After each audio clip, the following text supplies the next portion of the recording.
I'm here with the fantastic panel. I have our special guest, Professor Robert Kerr. I have Odon LaFontaine, and of course, Paul Ellis.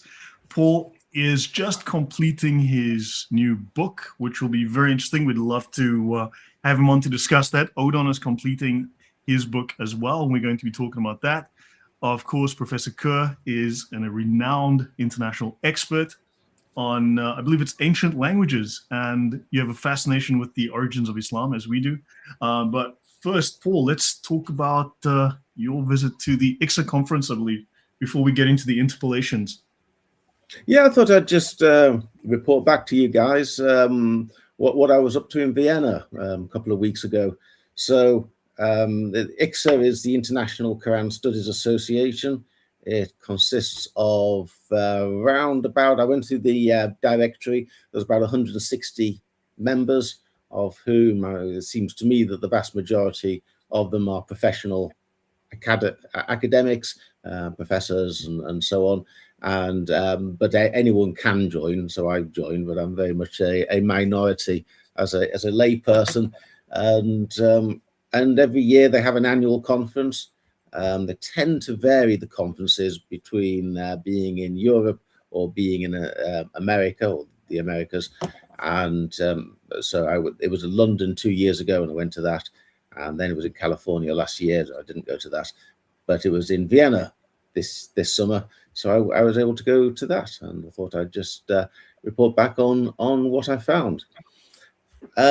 So the conference lasted for about 4 days. 4 dates with 2 full days and 2 half days. And during the course of that, I attended approximately 50 talks, 20 minutes each. So they tend to come in panels. They'll have 4 or 5 people talking for about 1.5 hours. And then they'll have a break and people can mingle, and then they'll do some more. So about 50. So it's quite heavy going. I didn't go to all of them, but I went to most of them. I wonder, is it possible to share my screen here? I've never done this before. Yeah, on the bottom, click share, and then I recommend sharing your full screen. It tends to work better to do the entire screen than to just do a window. Okay, if I do this, will it? Yeah, select the window you want. Select the document. Okay, what do I do now? I've just selected. I've done entire screen. I've pressed a little button to green. And then share. Have your document ready to show on the screen. Share that screen, and then click share. Is that, share at the bottom.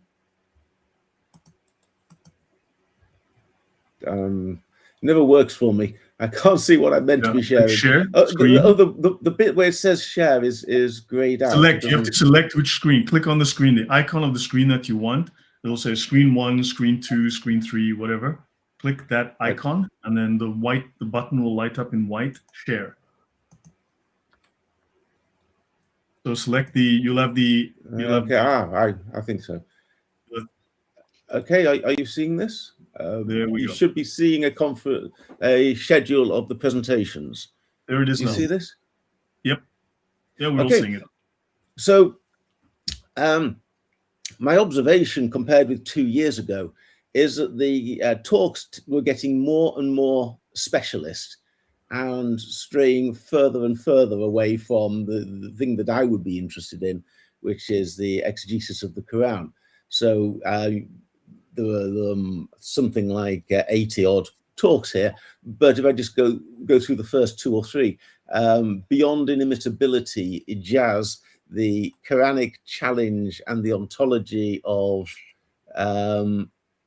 texts would be one. The genealogy of Khalifa and its ethical horizons in Quranic exegesis, fertility rights between pre-Islamic South Arabia and the Quran, the Green Quran, deciphering the 7 Qur'at, color coding and letter symbols, and so on and so forth. I just wanted you to see just how precise, how specialist, but also how fairly unhelpful people's interests are.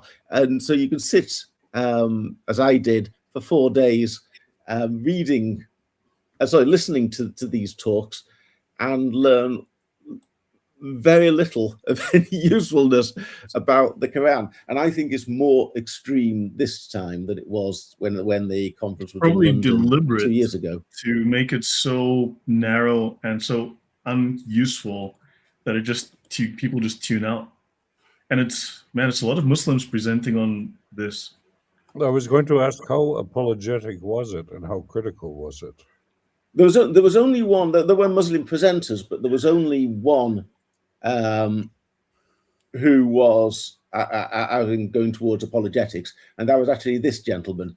The status of the Quran in Taymiyan Usul revival, and Ahmed Keita, and he was very much an Ibn Taymiyyah fan, and the person who gave a presentation after him chose a very liberal ecumenical sort of approach to interpreting the Quran, and he was staring. He was absolutely giving her the evils. It was quite. I got a distinct impression he would have been perfectly happy to take her out and behead her if the circumstances had permitted. So anyway, I just thought we can do other pages, but it doesn't get any more general than that. Of course, what I'm interested in is Jerusalem. That's my big thing. So I would generally try and discreetly get Jerusalem into any conversations. Jerusalem was only mentioned, as far as I could tell, in one of these talks, and that was a fairly precise talk on whether or not Mary menstruated whilst she was living in the temple, according to Quranic exegesis, the sort of thing that they were worried about back in the day. But what we talk about just simply is not discussed. It's not on their radar whatsoever. That was quite a good one about King Solomon's magic. That was probably, to me, the best talk of the whole week.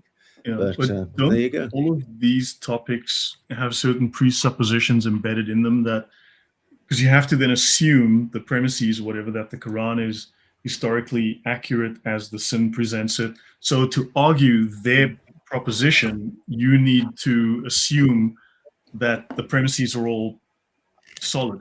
So basically, when you start to argue with them in circles on that little narrow point that they've made, you're assuming that everything is authentic on the source end, which and we're attacking the source end, because this is all just distraction when the substance doesn't exist.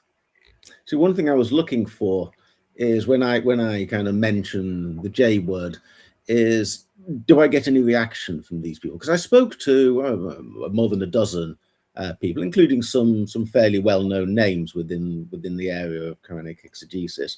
I don't want to get into naming them, but there are some quite big names there. And I would try and get in the reference to Jerusalem. I'm looking for any reaction. Are they shifty? Do they want to try and change the conversation? And they genuinely seem surprised. They never really thought about it much. They could be good liars, but I just get the impression that what we talk about isn't on their agenda at all. They're not thinking about it. They're not even thinking about the possibility of a grand narrative or an explanation. They are quite happy to burrow down within highly specialist areas that will never, you can do as many dots as you want, but you're never going to be able to link them all up. The other thing that I thought was a little bit interesting is that, with one exception, I don't think anybody there recognized me. One wonders if somebody, I'm not that I'm a celebrity of any sort, but I have been around for a little while, and it's not impossible that one of them might have picked up on, oh, you're that guy. Nobody, only one person did. There's one academic who I think, I'm pretty sure, recognizes who I am and always avoids me. Always, if I try and join a conversation, that person will move away and make any interaction as short and so as possible. Well, that's fine. That's their prerogative. But generally speaking, I don't think they watch these videos. I don't think there's any interest there in trying to understand the Quran at all. And I think it's just remarkable. Yeah. I mean, I I thought of this one time as you've got these arguments they present, which tend to go in circles, but that's like a third tier issue where you're arguing about details, but at a higher level, you've got, is the logic that they applied sound, right? So because if they can get you trapped here, going in circles around these theological issues or whatever minor points, then you ignore the fact that the logic that's been applied is twisted, incorrect, or somehow flawed. However, at an even higher level, you can go one level up to and to the first tier, and you can say, hold on, but your whole historical premise is completely false. So, Yes. and then that just negates everything below that level. And I think we're trying to go to that first level and go, hold on, but if this is a false history, this is myth, then the logic you're applying is by default false, and then every argument below it is just is a useless point anyway. And they're trying to trap us here, and I'm trying to work up here. Lloyd, if I could step in, even if it's all about myths and false history, I think some of these scholars might be even beyond the top tier. You just have to picture them as sort of acknowledging that the fate of billions of people depends on their studies, but they don't believe in it. They don't believe that God gave the Quran. So, what is their stance on religion and on Islam? I think for them, they picture themselves as being above the Muslims, because they have a better understanding of the falseness of their religion. So there is something very they are hypocrites in a way. But also the scholars are considered have a very high level in Islam, and they are critical to guiding the ummah. So if you go into the Sharia, you find that the scholars are regarded with very high status. Yeah. So yeah, there's that. The same kind of logic can apply also to Islamic scholars. But I was talking about all these academics. Yeah, but they're serving Allah, right? Well, they're not lying. Remember, there's the whole story of I wasn't lying about Muhammad. I was lying for Muhammad. They're doing it for the good of Islam. How twisted it is to think that okay, Islam is good enough for you Muslims, and I acknowledge with my studies that it comes from Muhammad and so on, but there's nothing divine in it. I know it, but you are not good enough to share in my philosophical views or my own religious views. You see, there is something. There is a lot of scorn. Or it's really an attitude that despises Muslims, I think. Yes, there's a very strange sense about the place. If you're talking about something really refined and detailed, then you can have some kind of level of conversation. But if the conversation becomes too broad, it's almost like it's being rude. It's like you're being unsubtle. You're breaking the unwritten rules that you shouldn't really talk about it. I'm not sure I would say they're hypocrites and they're secretive, but it's an unwritten rule that they're not interested in any kind of meta narrative or thorough explanation. I mean, I think we all are fascinated by the Quran and what the truth of it is, and it's an intellectual puzzle, but there is also real world consequences. Something like a quarter of the world's population, in one sense or another, live by the Quran. What it means is hugely important, and this lack of curiosity, lack of interest in the consequences or the potential consequences if anyone was to make any real progress. But it's what keeps it alive. History will destroy it. I find puzzling. I don't think it portrays the human race terribly well. That you got such a big issue, and you've only got 160 people around the world involved in Quran studies, of whom only about 20, 25 are actually active in terms of writing books and stuff. And yeah, and it just doesn't, and no one's interested in finding the answer. I don't think it's the human race at its finest, to be No honest. harm them to find the answer. The historical method will destroy them, so they have a vested interest in that. This is there's a excellent book. It's only in German though, but by Tilman Nagel, who was formerly professor in Göttingen.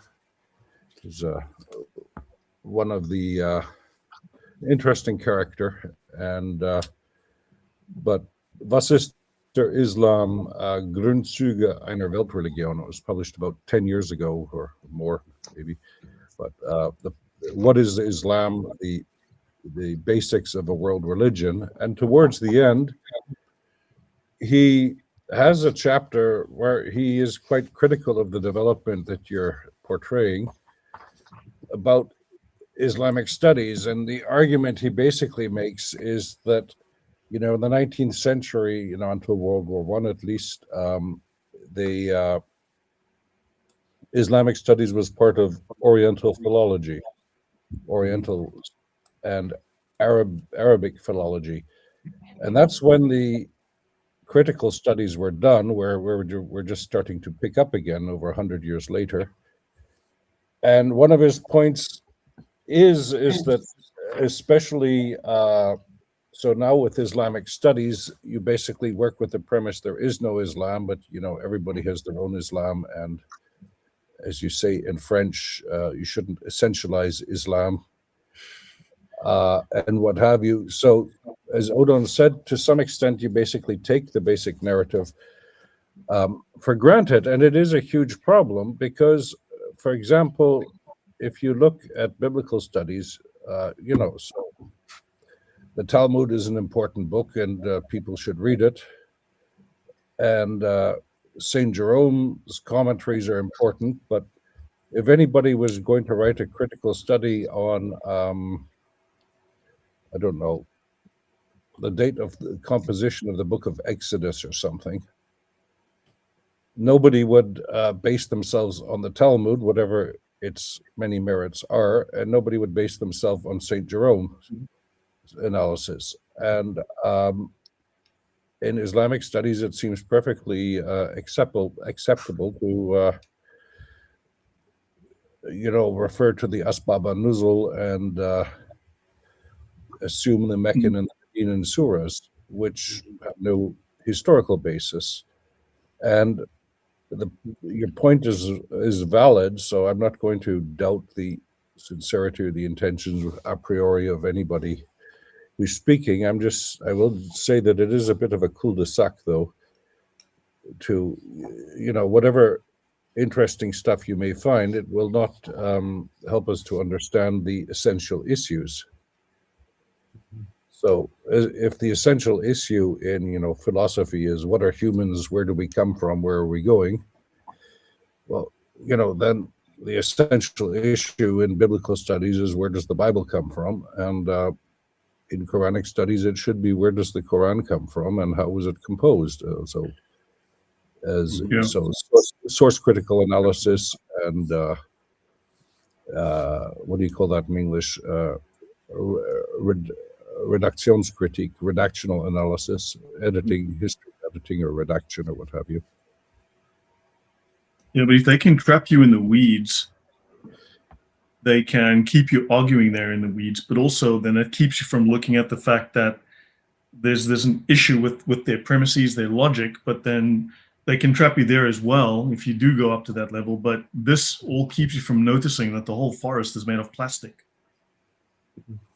Oh, yeah. The trees are real, But this is also a general trend, because if I remember correctly, the ICSA was founded around, I was actually a member back then, 2013 or something, 2012, if I remember correctly. And it came from the Society of Biblical Literature. It was an offshoot of that, if I remember correctly. But even if you look at the Society of Biblical Literature, it used to be interesting. You could do philological studies there, and now you have to do post-gender decolonial readings of, the French would love it, with Michel Foucault and Derrida, a Derridian analysis of the Book of Ruth or something. I don't know.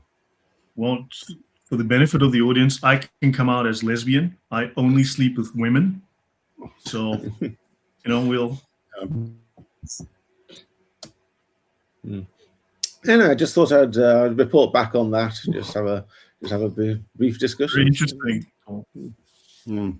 Well, Paul, have you been following ICSA for a long time? Did you find it? I joined ICSA before the London conference, which was 2 years ago. Okay. I've been there. I've been a member for 2 years, I guess.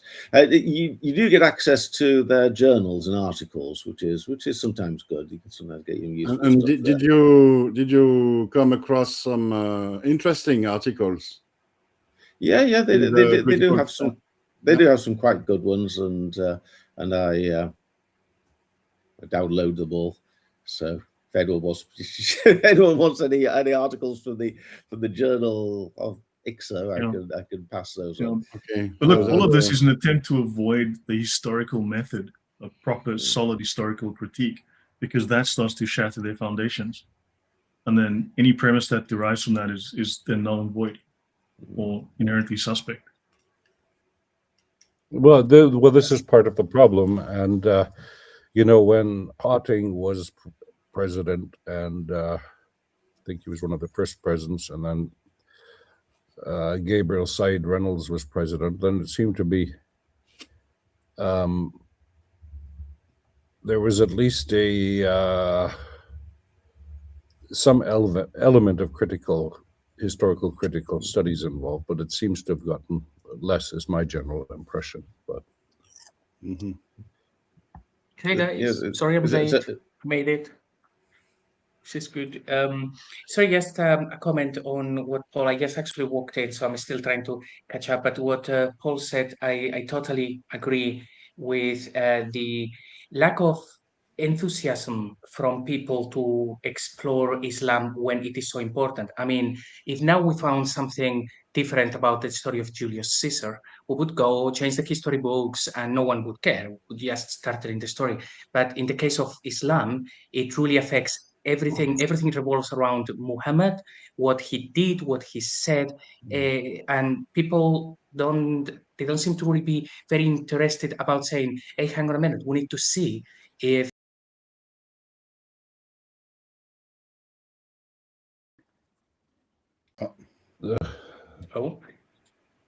Do we have a glitch? Okay. Technical issues. Okay. Lloyd's fallen into the void and not come back. Yes, Lloyd in name, only the name stands. So Paul, that's the thing. That people are they just seem to take the narrative completely as it's being told, and it's like, well, Muhammad said these things. It's like, no, hang on a minute, but there is an overwhelming amount of evidence that actually proves that all of those rulings, all of these things that every Muslim go and consult on a daily basis, it comes from caliphs. It doesn't come from one guy that had all of this information, but they seem to be quite unwilling to upset the status quo for some reason, when I think it's a lot of fun. Well, JC, what you say is interesting by mentioning Julius Caesar, because you could make the comparison with Roman historians, Livius ab urbe condita, and Livius is good for things he's got sources on, let's say up until from the Third Punic War on, he's pretty well informed generally, but he of course you have to start at the beginning, so he starts with the tale of Romulus and Remus and the she-wolf, which is probably not so historically well sourced, let's say, as Julius Caesar. But the point you make is rather good, because in the 19th century, there was a German scholar, Theodor Mommsen. He later wrote a history of Rome, but as a young scholar, he started out wanting to write a history of Rome, and he realized there was a huge problem with the sources. So what is the first thing he did? He went and systematized the Roman coins, and he found that there were apocryphal emperors, emperors who, according to the traditions, had reigned, but there was no evidence for them. And then he went and he started this mammoth work, the Corpus Inscriptionum Latinarum, the corpus of Latin inscriptions, which is, it fills half a library, the thing. And he weeded out all of the forged inscriptions. It was in the Middle Ages and the early Renaissance. It was a favorite hobby to, for a certain amount of money, you could get an inscription showing that your family dated back to Romulus and Remus or something. Mm-hmm. And so he weeded all of those out using the philological method. So, for example, the Donum Constantini, the document that purports that Constantine, the emperor, gave Rome to the church, he showed, based on the philological method, it's a medieval forgery, and other things. So, first of all, before writing his history, he got his sources together. So he spent a lot of time, many decades. Then he eventually wrote his Römische Geschichte in 8 volumes, but only after, first of all, publishing and looking at the coins and the inscriptions to have sources. And this is part of the problem that we have in Islamic studies is, when I came to Islamic studies, coming from classics and biblical studies, nobody seems to have critical editions of anything. Nobody believes in critical editions of, even the Sirat or with Tabari's Tafsir, we only have 1 manuscript, but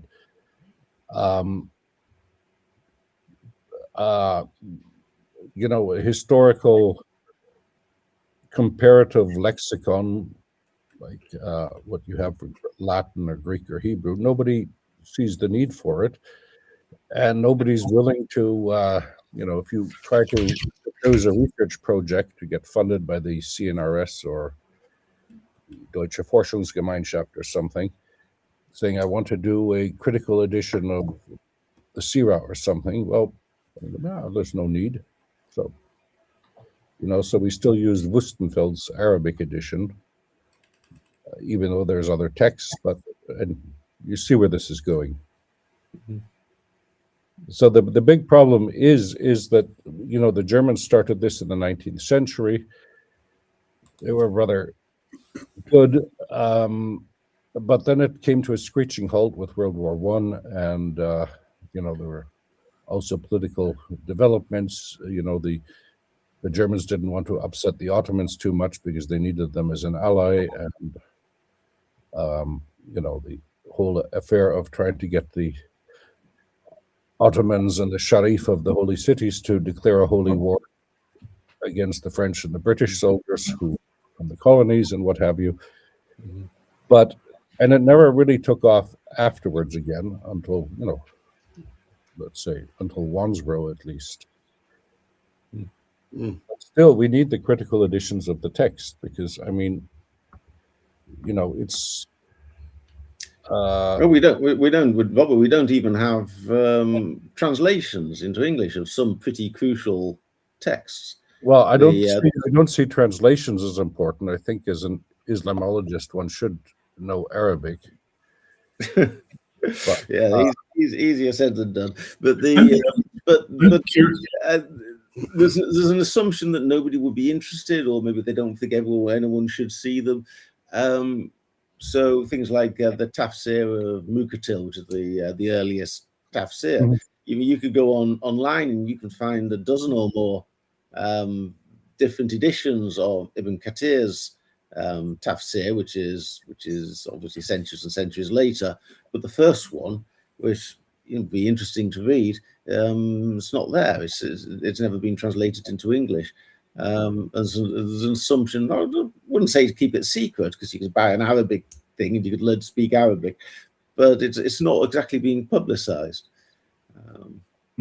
If I can jump in, just had a sort of comment. Robert, you spoke about geopolitical constraints, starting with the maybe before the First World War, but there were other influences to prevent scholars from really actually studying Islam, and I'm referring to the case of Henri Lamasse that you know of, Robert. He's my hero. In 1910, I think, he published an article. He was a Jesuit priest. He published an article which is named Coran et Tradition, the Quran and tradition, within the Jesuit paper, magazine, journal, exactly, journal. And he almost had it all. He proved that the whole of the narrative was a sort of a forgery. It was not an historical narrative, but it had been designed in order to give an Islamic explanation to the Quran. So the Islamic narrative is not historical, it's an exegesis, actually, and a fake one. And thereafter, his superiors asked him to stop all of his critical studies on Islam. So he kept on with historical studies or studies on contemporary Islam, but it shows that there are ideological and maybe religious or philosophical influences that exert on Islamic studies, and some people don't want Islam to be dismantled or to be unveiled. Islam might be useful for some great interests, but for a Muslim to question Islam is, of course, blasphemy. I just want to mention one thing, talking about fraud. This is the Ashifa, supposed to be the best biography of the Prophet Muhammad for over 800 years, right? And I mentioned this yesterday. I mean, these are issues that I would raise with Muslims. Like it says here, Muhammad asked Imam Ali to ensure that no one other than him should wash his covered body after his death. He told him, "No one has ever seen me naked, and if it were to happen, he would become blind." Now, size does matter. Well, so one has to wonder about his wives, right? I mean, just as a basic question. You can read the above. Lady Aisha said, "I never saw the private parts of the Messenger of Allah." Well, yeah, you can find this. I mean, this is one version of the other versions of this particular Ashifa. You'll find the same. Yeah, it is insane. So if we were to then press Muslim scholars on this, and they would end up having to admit they have no proof for this, and you'd say, so hold on, are you saying the entire narrative has been built fraudulently on tales like this? Then that would also destroy the credibility of how many hundreds or thousands of scholars over the years. Well, you have in Brussels, you have the Bollandiste, which is a Catholic organization, and they have an amazing library, and if you can't find a book anywhere, you go there. And but why did the Bollandiste come to be? And it was a bit in the tradition, but much before, of Henri Lamasse, Coran et Tradition, comment fut écrit la biographie de Mohammed.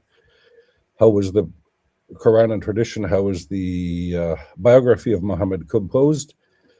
But what they did is they looked into the saints' lives, critical studies and see, which saints are actually saints, which ones actually lived, and which ones were invented, and which hagiographies of saints can claim some degree of authenticity, and which are, how should we say, largely works of fiction.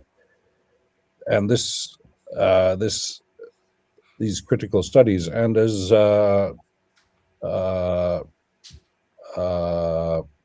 rightly pointed out, Henri Lamens, but he wasn't the only one, was silenced by the church. And you even have this in the encyclica of Pope Francois, the Evangelium Gaudi, where he says he wants a dialogue with true Islam.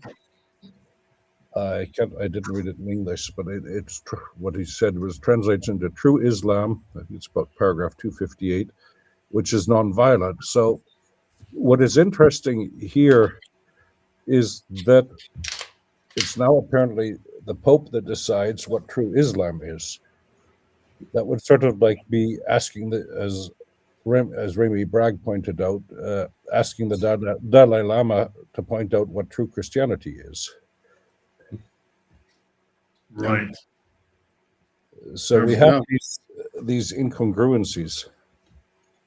And all of this points to what Lloyd would say an upper tier ideologies that are beyond the church, beyond the scholars, that would claim that every philosophical view, every religion is equivalent. They are all the same. They are non-violent. That's a heresy. But it's heresy within the church. But still, it exists, and this is a kind of views that that controls, like for example, the scholars you listened to, Paul, when you went at this ICSA conference, and what's really, I would say, evil or really wrong with this is that it's not said openly. This kind of ideology is not written. There are no no people that put forth this kind of thought. It's sort like of the story of hidden, sort of. With ICSA, I kind of have the impression it's a bit like the story of the emperor's new clothes, and Paul was the little boy. Well, not on this occasion. The little boy is still marshalling his arguments. But yes, at some stage, the truth will out, and people are going to look all these people.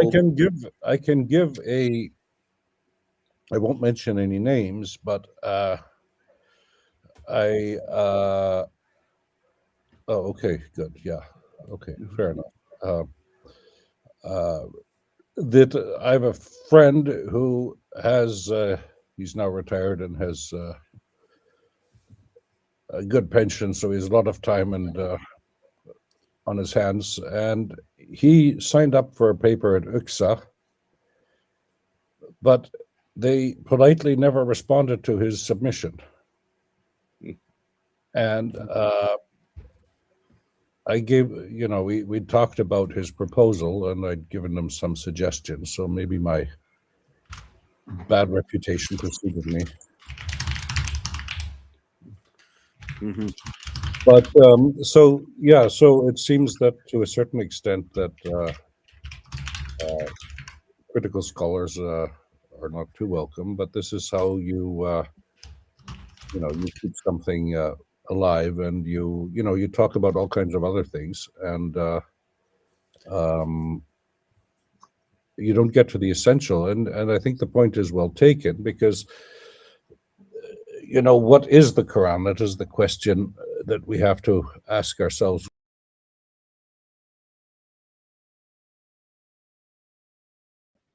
Hello?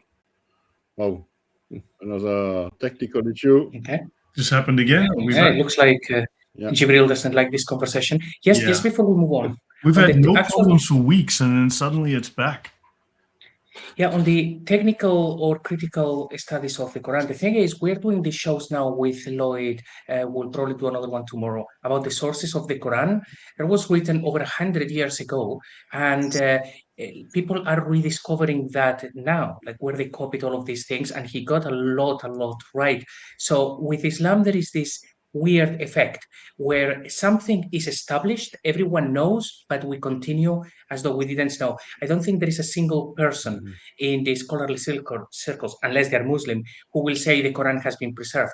But they don't really just get it like very clear to the public. Stop saying it's preserved, it's not preserved, and move on. It's almost like we all know it's not preserved, but let's let them believe whatever they want to believe. It's like they don't want to just set the record straight, and Islam just continues. The same thing happens with absolutely everything. When we had what is Yasir Qadi saying that the isnad, the chain of transmission in Islam, that is not taken seriously in scholarly circles, that just made Muslims say, nobody listen to Yasir Qadi because he's saying something we don't like. But it's like, but the scholars know that those things didn't happen. Scholars know that Moses never went to Mecca because it couldn't have happened. They know that Mecca wasn't there at the time of Abraham, but it's almost like everyone knows, but let's not talk about it because people will get upset. It's very, very odd when we're talking about history. Well, but the point is that one has to understand that.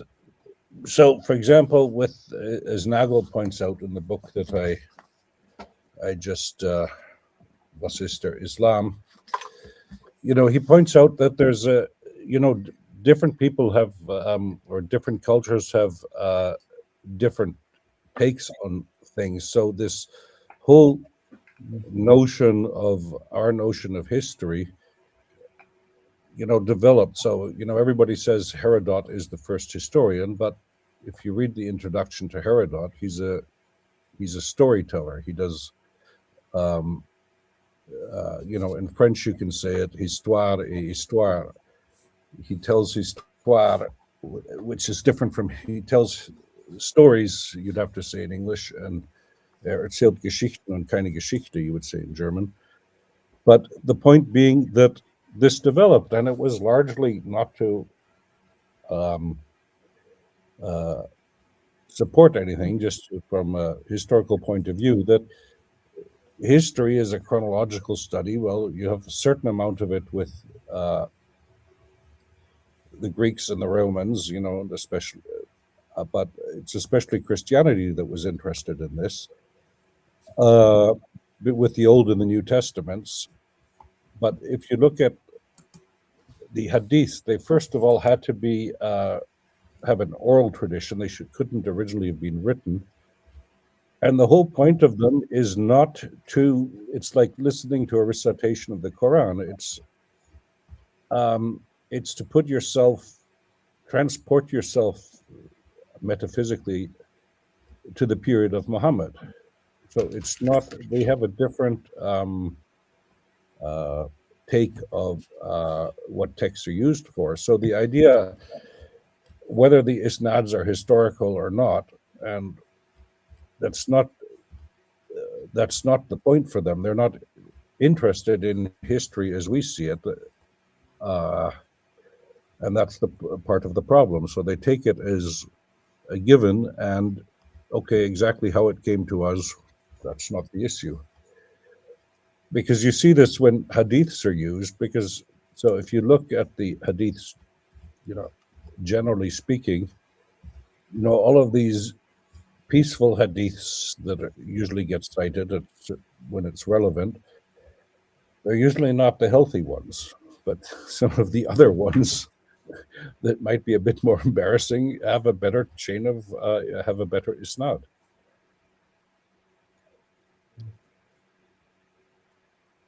Just on this point, someone sent me this recently.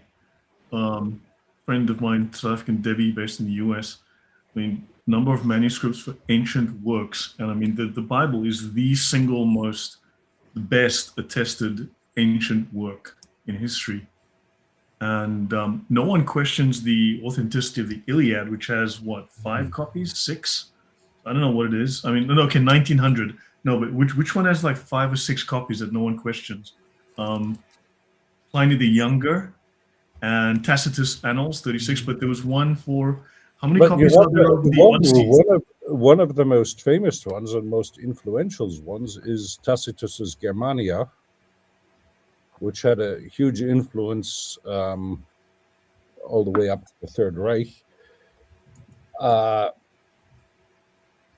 which is interesting because, but there's only one copy there, and it's now in Italy. It was in Heidelberg, and it got kidnapped or booknapped or whatever you want to call it.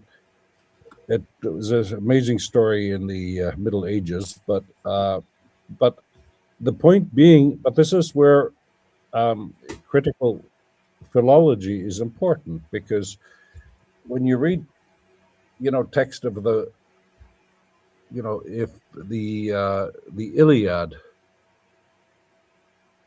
well, if you know Homeric Greek, then you see, because we have an overview of the history of Greek, we can tell approximately when a Greek text was written and by whom. Well, not that I'm saying that Homer ever existed, but with the Iliad, the last 4 books are clearly apocryphal. It just gives the happy ending everybody wants, and nobody says they're authentic.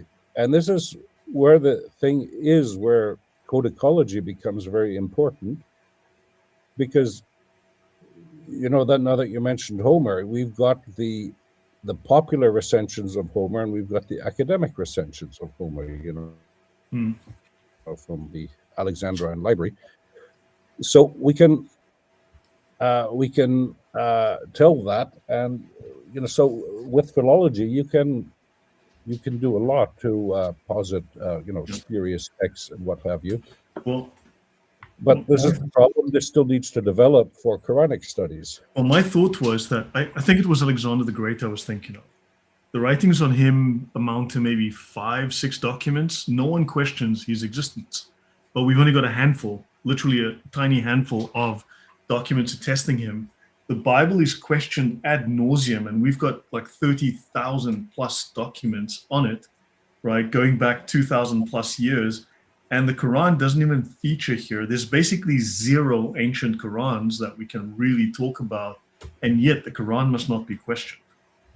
It is not questioned. I mean, that's a double standard. That's a serious double standard. Glaring.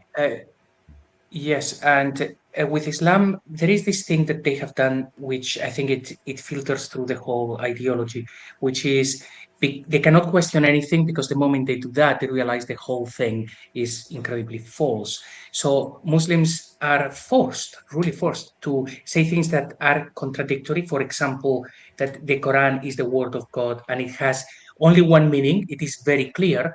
But then when you go to the interpretations of those verses, you will have people just writing stories about those verses. They don't know the meaning. So if they only saw that, they will see, okay, so it's supposed to be very clear word of Allah, but the scholars have no idea the meaning of the verse, therefore this is not from God. So they have to prevent them from first reading those things. And secondly, for those who do, they have to make them still be compliant to Islam and say, no, the consensus will be this one, so we ignore the others, despite of saying that everybody had multiple opinions. So they have to be forced not to explore and to accept, perhaps under threat or whatever it may be, in order for them to stay in it. It's really bizarre. Well, if you can just pull up the table again, Lloyd, that you just showed. Give me one moment. There you go. So the interesting thing about these, that those, all of these texts have basically critical editions, even the ones that have a few manuscripts and what have you. Because can you define what a critical edition is, please, just so that we're all clear on that?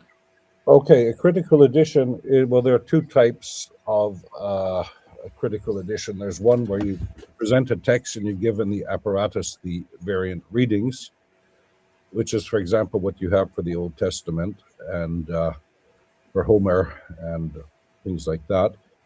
And then you've got the that's the diplomatic edition, and then you have an eclectic edition, is, for example, what you have for the New Testament, where if you look at the Nestle Aland United Bible Society's critical edition of the New Testament, what's presented in the main text, maybe you can see if I can find a copy just to show what a critical edition is. I meant just a brief explanation for the audience, just like a summary. So where you try to present the text, what you think is the most original text. The most authentic version of the source text based on a cumulative review of all the rest. So you think you're finding out. 1 second. I'll just share a screen here. So how does that work? Partager. Voila. That's a page from the Biblia Hebraica, where you have the variant readings and footnotes at the bottom. And I'll just find the New Testament.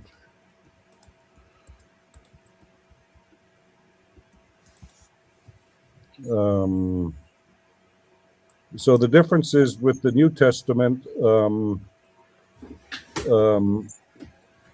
the text given in the main text is not necessarily a text that ever existed, but it's seen by the editors to be the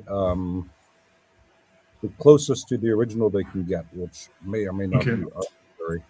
No, that's fine. Yeah, great. Good. So this is the New Testament, and there you have the variant readings at the bottom of the pages and from all the different manuscripts. So you try to, the idea is to, with a critical edition, try to establish the oldest, most reliable version of the text. And you do, as I said, there's two main ways, the diplomatic and the eclectic editions, but in both you give the variant readings, which until now has never been done for the Quran. In how much this is based on what we have is hard to know, because we can't date the earliest manuscripts. So C14 doesn't work for fine dating of manuscripts. And we saw this, for example, with the Birmingham Codex about 10 years ago, which made this big hype. And the dating of it was from 550 to 650, but people don't realize that carbon-14 datings give a statistical probability. So, i.e. 600 is the most probable date, and then it diminishes on both sides to 550 and 650, and anything earlier or later becomes a statistical improbability.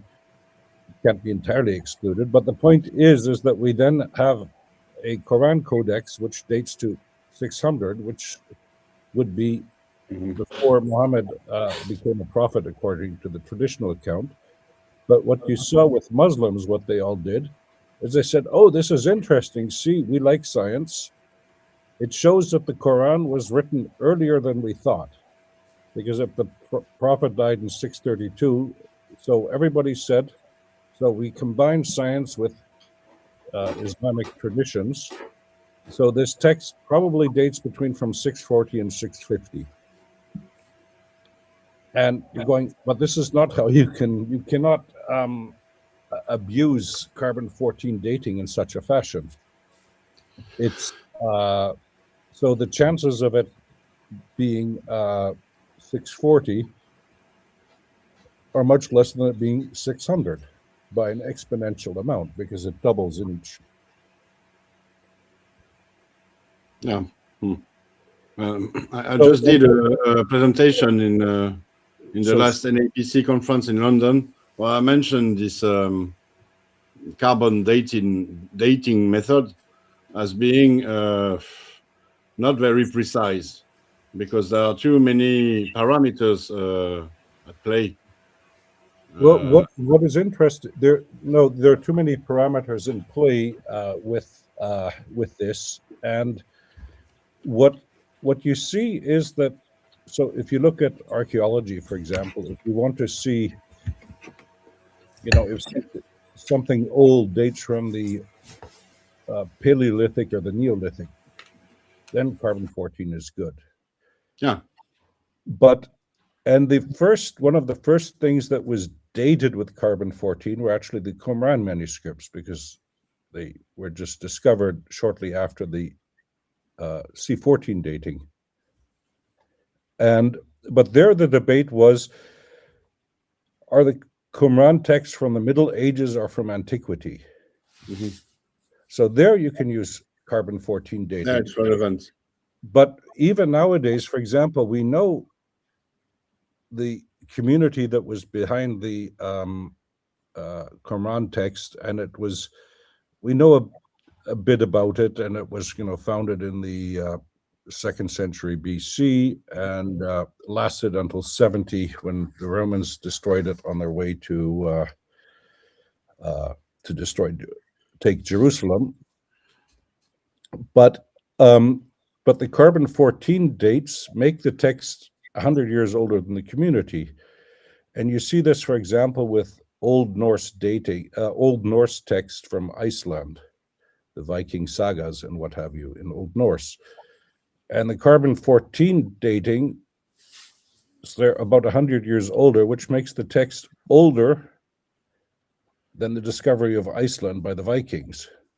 Yeah, but it all depends on parameters. You know the method, Robert. It works with comparison.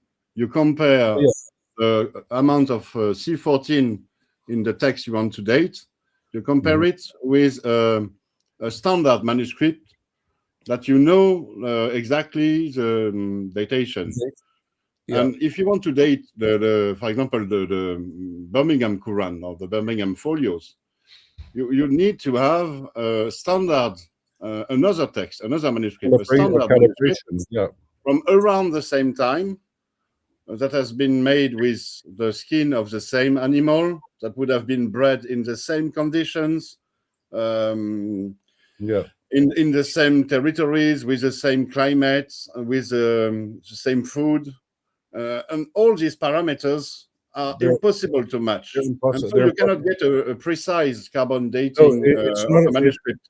It's not a tool by which you can date manuscript. But of course, I read after Birmingham, where that some smart Alec then proposed the most interesting theory I've heard. It's totally ludicrous. He says, well, maybe they slaughtered a lot of sheep to make parchment, and they kept it stored, and the Arabs conquered this stockpile. And you're going, well, it's like leather today. It's usually a byproduct of slaughtering animals for food, and you use the skin. And it's not that you slaughter herds of sheep just to have parchment for manuscripts. And the idea that you kept them stored, maybe. Well, prove it, first of all. You have to prove it happened. It's a rather humorous proposal. Well, if there is one thing that we learned from the last presentation from Odon is that in Mecca they have lots and lots of sheep, so they could afford it. Oh yeah, of course, yes, and and they knew the Prophet was going to come, so they stockpiled. Yes. Yeah, but the thing is, we are talking about ancient Quranic manuscripts or fragments, and we have some of them where I would refer to yesterday's presentation. We have some of them where the Muhammad mention is absent. In the Sana manuscript, for example, the famous palimpsest, there is one mention to Muhammad that is absent. In another manuscript that was in the famous UNESCO CD-ROM from 1995, There is also, I think it's verse 29 from Surah 48 that is missing. So you see, some Muslims brag about ancient manuscripts, but they don't even read them.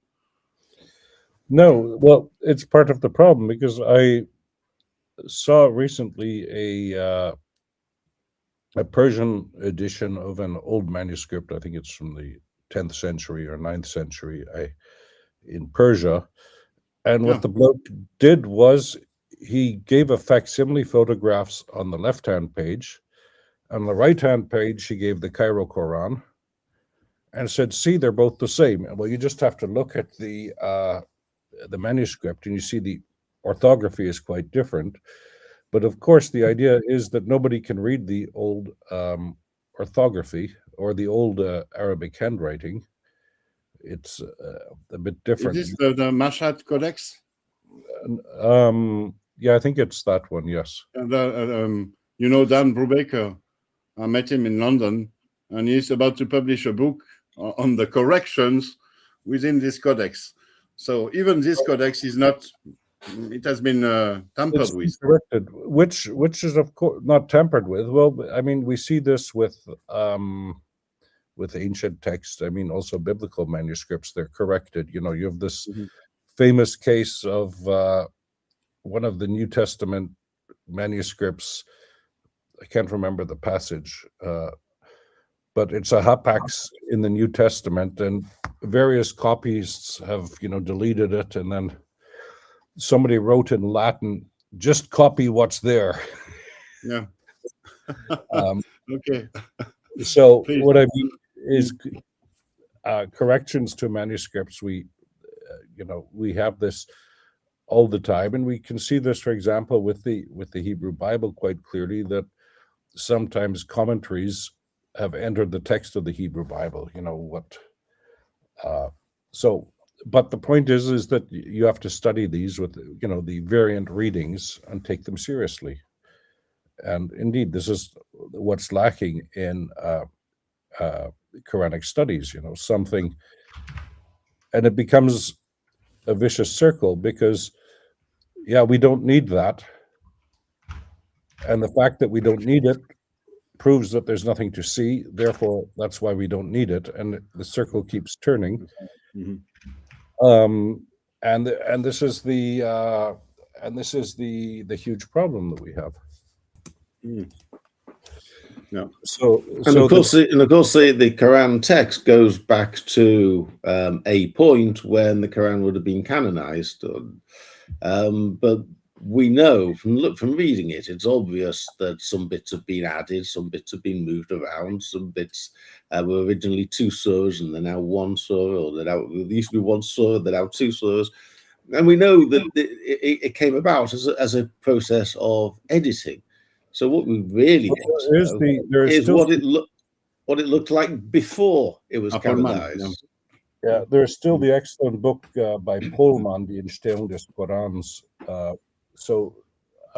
in German, but so he was a Old Testament scholar who in his retirement started to work on the Quran, and he applied the historical critical tools of the biblical studies of the text of the Old Testament, the Hebrew Bible, the Jewish Bible, to the Quran, and he's shown, it was, as you were saying, Paul, how the compositional history of the Quran and how it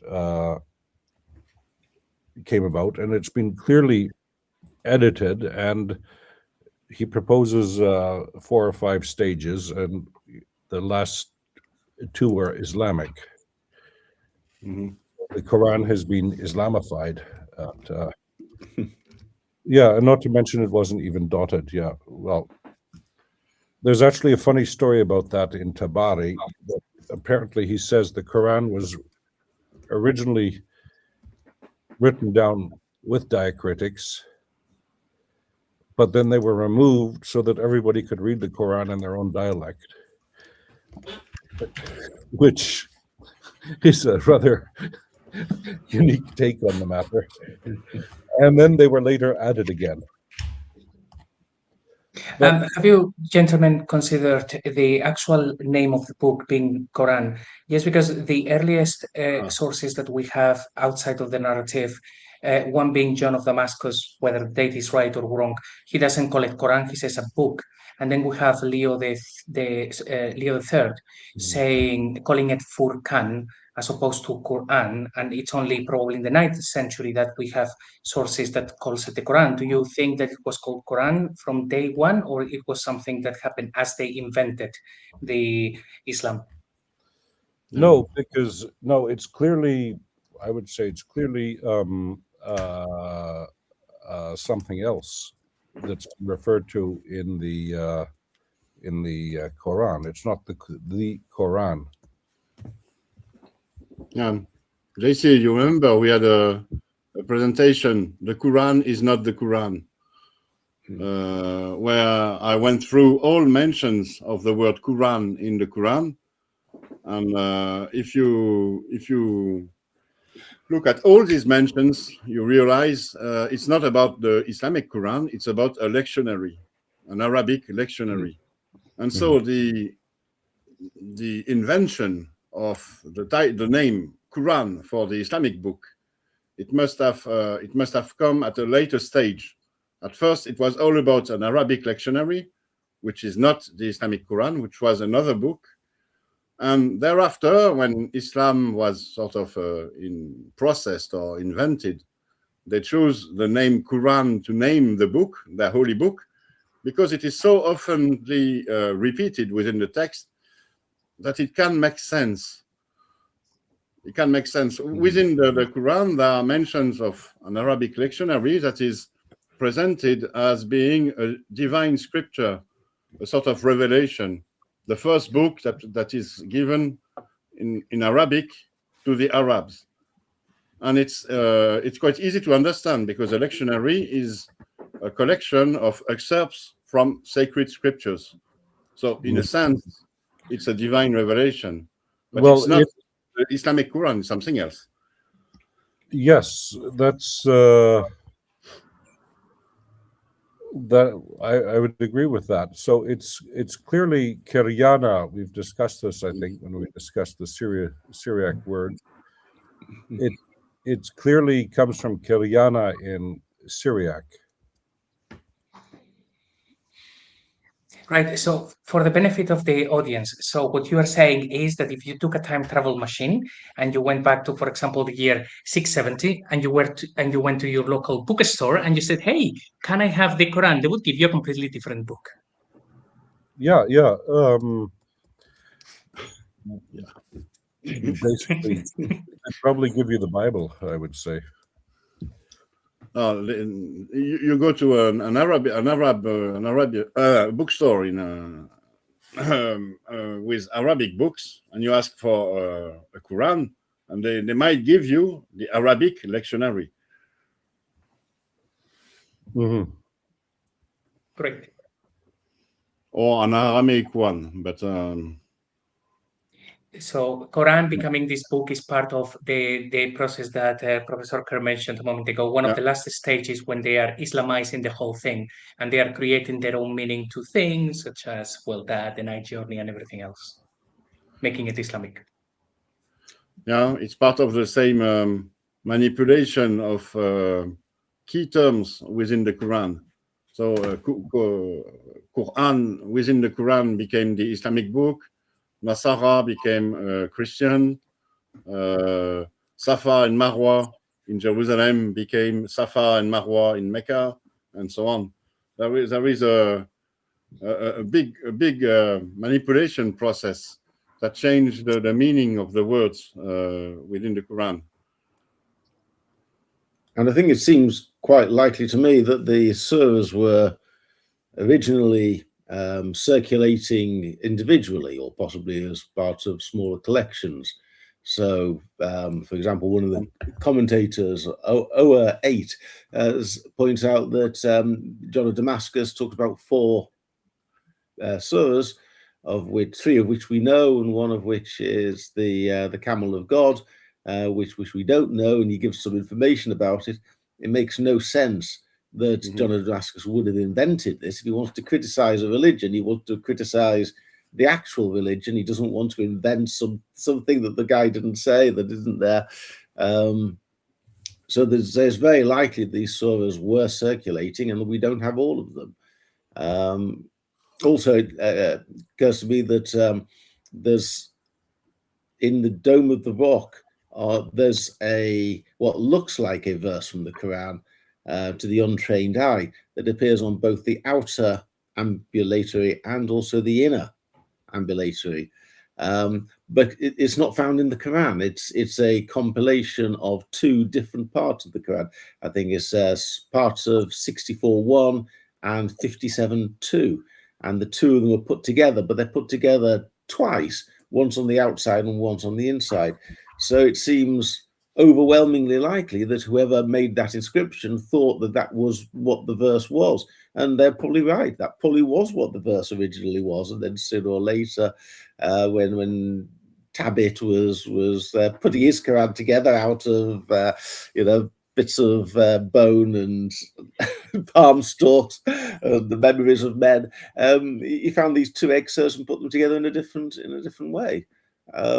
So having even if someone could persuade me that the Quran is perfectly preserved back from the time of its canonization, that's quite late. What I want to know is what it looked like before then, and that's going to be a heck of a task to try and unpick.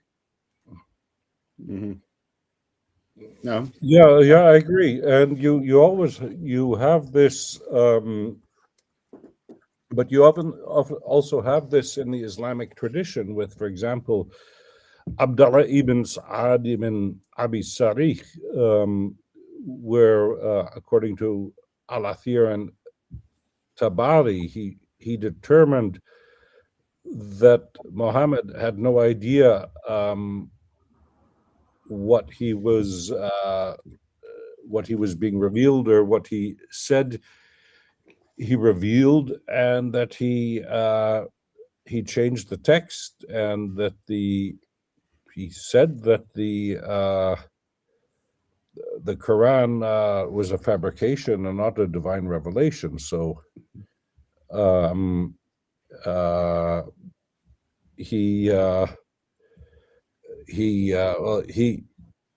had the same nursemaid as Uthman ibn Affan. So Uthman asked, according to the Islamic tradition, Muhammad to spare him, which he did, and he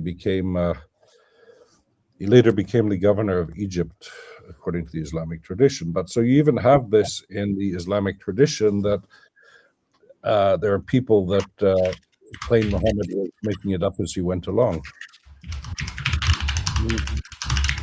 So what you do point out is rather good, is good with what do you call that in English? In the inner and the outer rotunda of the Dome of the Rock.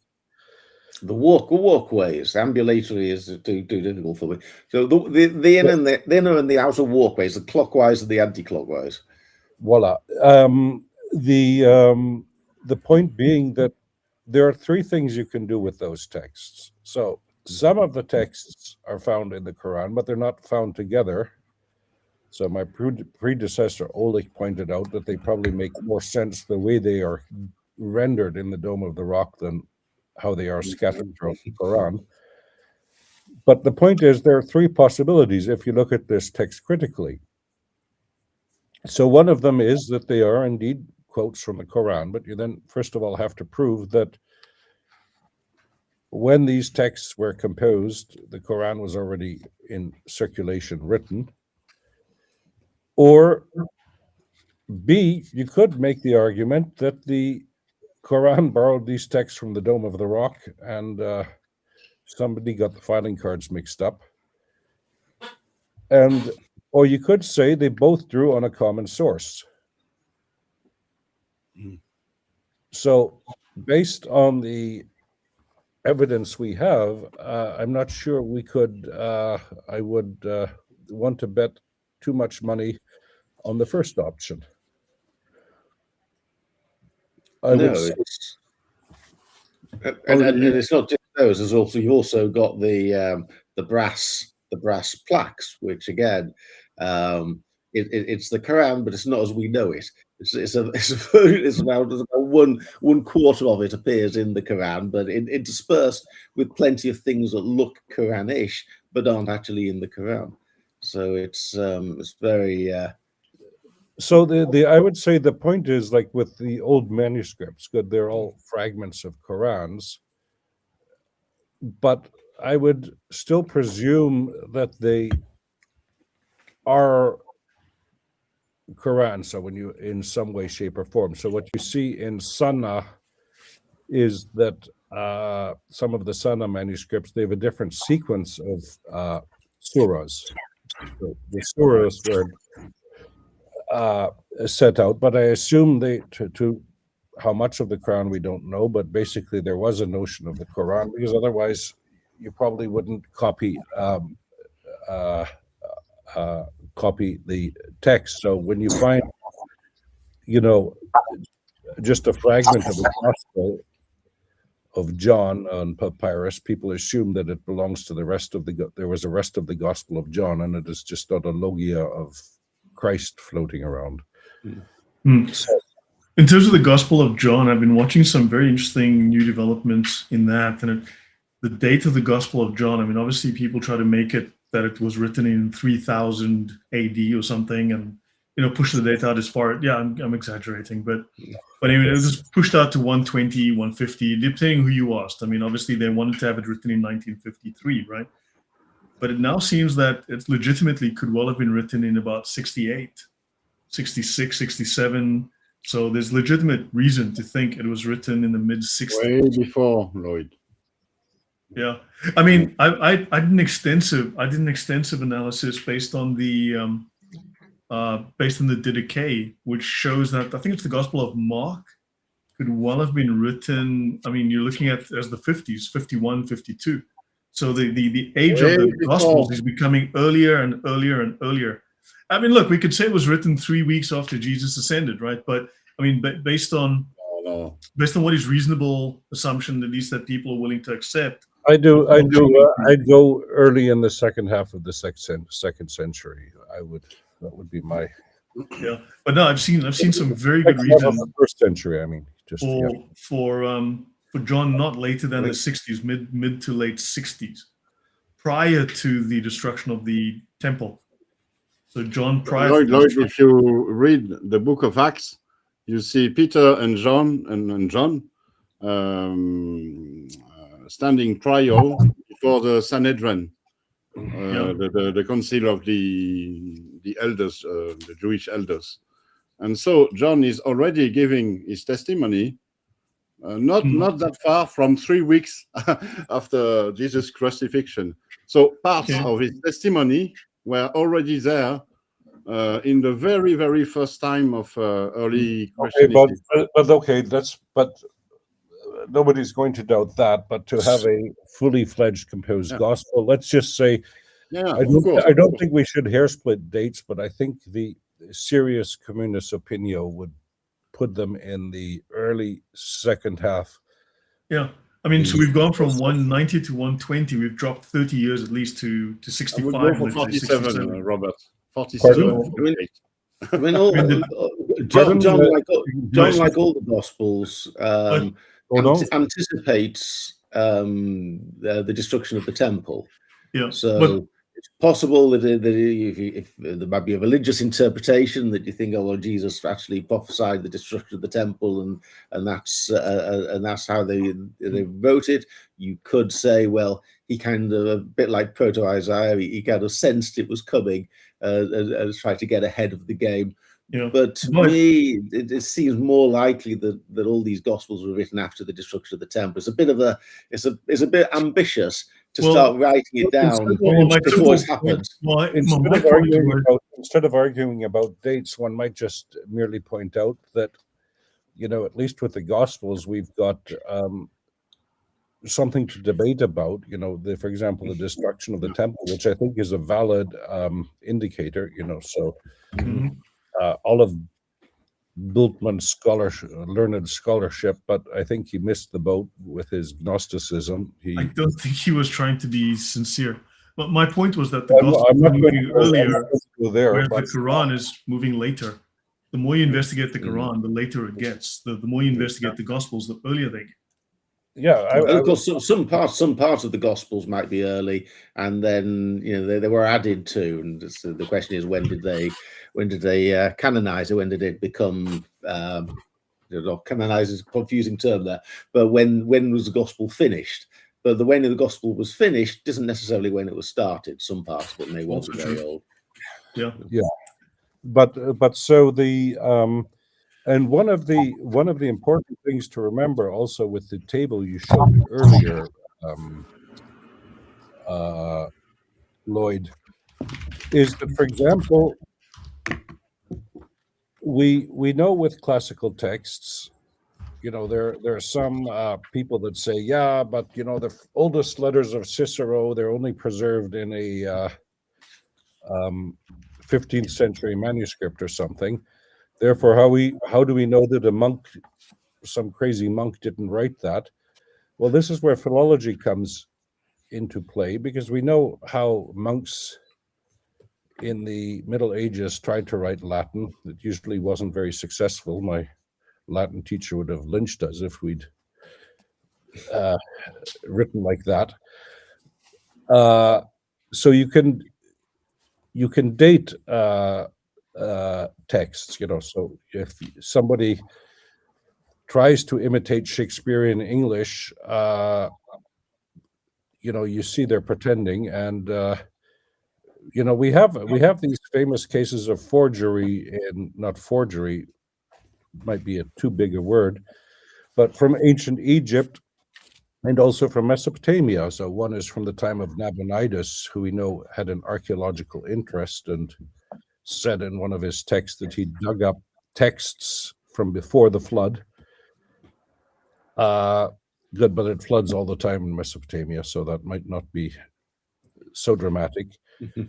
But the point was, you have a text there from the temple, the Kubabar at Sippar, where they, of course, saying, okay, we've got this King Nabonidus, and so he's the successor of Nebuchadnezzar, known from the Daniel book. But so he's got an interest in the guy that went to Arabia, to Taima, for 13 years. But he's got an interest in archaeology. So they came up with a text that they'd tried to write in Old Babylonian, archaicized,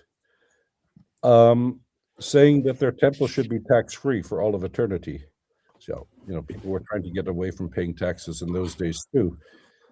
And the interesting thing is, you see, when you read the text, they made some mistakes. They did a very good job. They got, 95% of it right, but there's a few neologisms that slip in, and because it's Mesopotamia, and they wrote on clay, and clay gets preserved, we actually found the original text that was written in the contemporary language, which they gave to a scribe to archaicize. So, but the point being that with the Quran, we have nothing to go on, because it's, by all accounts, the first Arabic book. It's not the oldest Arabic, but and the other thing I was going to say is that we have quotations. So, for example, for Cicero's letters and many classical texts, we have quotations from other texts. Cicero quotes Greek plays, and also for the New Testament, for example, one of the important sources are the letters of the Church Fathers and the liturgies, the old liturgical books. But we have none of that for the Quran. No. And the question remains, are the inscriptions of the Dome of the Rock quotations from the Quran, or do they come from a common source? Yeah. Yes. Somebody, Hobby 317 was asking. By the way, I noticed we've been joined by somebody called Hussein. Hussein, hey, hi there. How are you doing? Hello, how are you? Yeah, just I was in. I used to do a program with a priest named Father Zechariah Boutros. He's a famous Coptic priest who does programs about Islam. And one of the programs that I was really intrigued with was about the alleged magic donkey ride from Mecca to Jerusalem, and where Muhammad went to alleged Al-Aqsa Mosque. And of course, what they were saying is that Al-Aqsa, there was an Al-Aqsa Mosque in a city called Jordana, very close to Mecca, that Muhammad often frequented. So it wasn't Al-Aqsa Jerusalem, but Al-Aqsa in Arabia there. But one of the things that it was a huge topic that covered several weeks.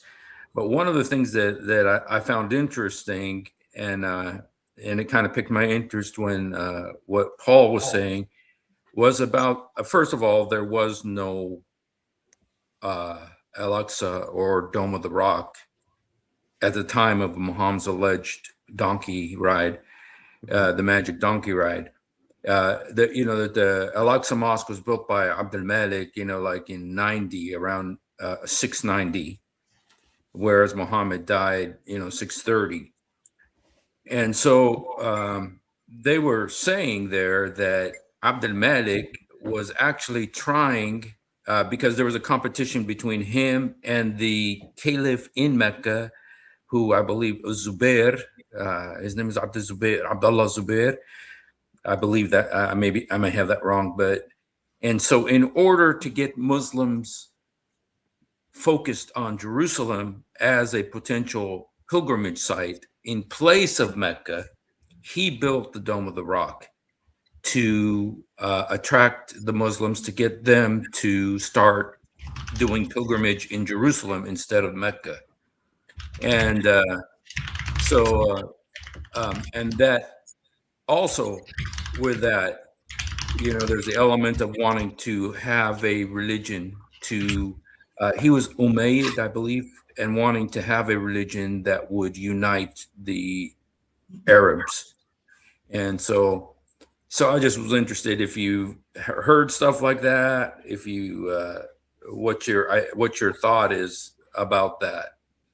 Well, I think if you look at it with the source critical studies, so how much firsthand stuff do we have of the Umayyads by the Umayyads? So most of it comes later. I mean, so one of the criticisms, so they're Abbasids, and Abbasids, of course, they have to legitimize their rule. And they do that by usually not saying too nice things about the Umayyads. And one of the criticisms of against Abdul Malik is for building the Dome of the Rock, because it would detract pilgrims away from Mecca. And I think this is one of the reasons why we have this embellished story about Ibn Zubayr taking Mecca, to give a reason why the Dome of the Rock was built, which was, of course, because this creates also problems. It means, so how long was Mecca occupied by Ibn Zubayr? Not that long, but so all of a sudden he says we need a speed building program to build this thing. It has to be done in 2 weeks. Well, exaggerating, but you get the impression. So I think, yeah, and we discussed the Burak thing a couple of things ago. You find it in the Talmud in Sanhedrin 98a with it's Burak is just the Middle Persian word for horse. which was interpreted later as the name of the horse, because it's in the Aramaic of the Talmuds, it's Susa Baraka. And yeah, I don't know if you want to pull that up again, Lloyd. Yeah, curious thing about that as well, I find it, is that you would expect that any story would have the important details of what happened during the story. Yet in the verse that they used for the night journey, there is no mention of the Burak, which certainly would be mentioned in there. It would have the whole thing. If it had been known, and also if the ascent to heaven had been known, the Miraj or the Isra, well, the Miraj, yeah. They would have probably have mentioned it, because it would have. But there is a book by a German scholar, Hartmann. One second, I can just. Sanhedrin 98a. By the way, guys, Hussein is a friend of Usama's. He's a friend of the channel. He's been on with me several times in the past, and he's very well known in the apologetic scene in the US. Iraqi, I believe, right, Hussein? Palestinian. There you go. Yeah. So, and he understands Islam, and he understands the apologetic scene very, very well. So. Okay, and it's 14. 14. Sorry. No, 98A 14. If you just. Oh, my bad. Sorry. Let me find that again. That went out.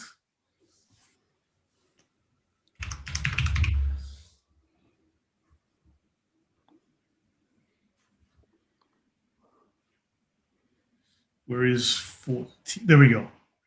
Oh, yeah. So they're discussing when the Messiah comes, and they're there we have Amar Le Shabur Malka Shmuel. Okay, so all Persian kings are called Shapur in the Talmud. It's a bit like Pharaoh in the Old Testament, or Negus for the king of Ethiopia in the Islamic tradition. Amritu Mashiach al Chamra Athi Ishdar Le Susya Barka de Ithri. So the king Shabur said to Samuel mockingly, "You see, the Messiah will come on a donkey." So of course, what he's saying is, if he's your king, he should come on a horse, because that's royalty. And so he says, "Yeah, here's my portable number. You can call me 24/7. And when he comes, I'll give him a horse." And you see what they say, a riding horse, but you see in the beginning, the right hand of the second line, it says Susya Barka, and you find this often in the Talmud, that they throw in a Persian word just so that people see that that Shapur is actually talking Persian. And Barka is the Middle Persian word for horse, just, and this is where Burak comes from. Right. Mel's here. Mel, please join us. I've dropped the link in the chat. I will send it to you now if you'd like to jump in with us. I comment on Hussein's question about, or point about the story of Abdul Malik building the Dome of the Rock as a substitute shrine for Mecca. I don't think that makes any sense in the traditional narrative. In the way that the story is told, I don't think it makes any sense. The Umayyads had been fighting this war for something like 10 years by this stage, or a very long time, hadn't they? The Battle of Karbala was at 680, and it had been going on for a heck of a long time, this fighting this war. And by all accounts, Abdul Malik was successful, and he won the war round about 692, give or take. And so he was on the cusp of victory. I don't see why somebody who is fighting a war, wants to win a war, I don't see why he would divert his resources away from the war fighting to go and build a huge, obviously very expensive monument in Jerusalem that would advertise to everybody that he'd given up any hope of winning, and he then wanted to build a substitute shrine because he'd given up. He's never going to capture Mecca, because he actually did capture Mecca like the year before or something thereabouts. Well, then if I could I ask you just a question? You know, the thing that really piqued my interest about what you said is about the actual inscriptions on the Dome of the Rock, the verses. You said 57 or 60. I have it written down here, but are you saying that those verses existed before the Quran? I think well, to the question of what do you mean by the Quran, I see at least two things, two strands, the way I would say. On the one hand, you've got the Umayyads, who don't seem to think much of Muhammad, the historical guy, but they do seem to buy into his religious message. So the Umayyads build the Dome of the Rock, they build the Dome of the Chain, they've got the gatehouse that's oriented to the Chapel of the Ascension up on the Mount of Olives, and they decorate this with pictures that seem to depict passages from the Quran. So they seem very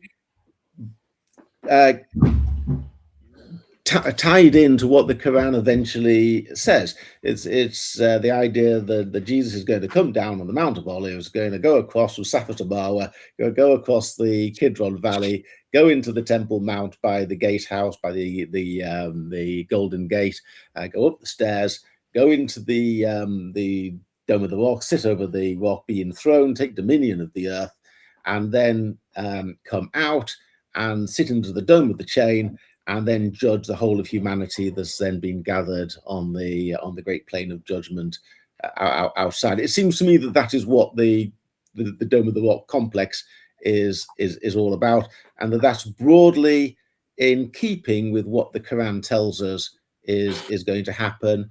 And they got rather nice touches. Some of the decorations inside the inner drum of the dome have got Sasanian crowns, which ties in with the idea of paradise as a Persian garden. I think so. I see this as being broadly in favor of the place that the Quran eventually ends up with.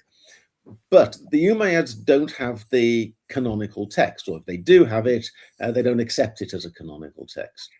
So they use language that is Quranish or Quran-esque, but it's not actual direct quotes, at least on the outside, because on the outside ambulatory, there's very little that is actually Quranic. They've got about I think 5 or 6 different types of shahada, none of which actually appear in the Quran. But when you get into the internal walkway, then it's almost completely Quranic. So it looks to me like when they were building it, and the mosaic techniques, there's a book by a guy called Marcus, is it Marcus? Not sure about the first name, but somebody Millwright, and he talks, the whole book is on the Dome of the Rock. Is it Marcus? Marcus Millwright. Yeah, and the whole, and he points out that the mosaic work is much more sophisticated on the inside than it is on the outside. So on the outside, the text has a standard 5 tiles, whether it's horizontal or vertical line. It's always 5 tiles wide, whereas on the inside, it's more elegant because the horizontal line is just 3 lines, and then you save the 5 lines for the ones that are the lines that are more hard and more important to pick out. So, long story short, the outside verses which are not canonical, which are Quranish but not canonical, seem to be done when the style of mosaic making is rather rudimentary, and when they perfect it on the inside, it becomes more canonical. So my assumption is when they started building this thing, they were in tune with the Quran's message that the Messiah is going to come to Jerusalem, and you need to build, and you're going to judge everyone. He's going to be enthroned, and is going to be linked to paradise. That's all there. But meanwhile, somewhere else, quite possibly in Yathrib, somebody is putting together the canonical Quran that we know today, and this wasn't available to the Umayyads. And the canonical Quran is the one that the legend of Muhammad, all these stories that are so easy to pick apart, many of them seem to be there to explain the text of the Quran.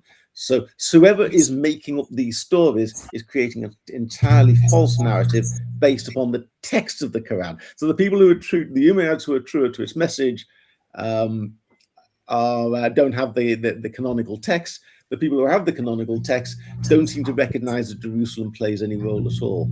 So that's in broad. Well, broad you could make the argument, and I would say that, there's nothing to say that the inner and the outer text were necessarily written at the same time, but the problem there is that mosaic making was, since the 6th century, it had reached its flourish, at least. And what you could say that making mosaics with Arabic script was something new.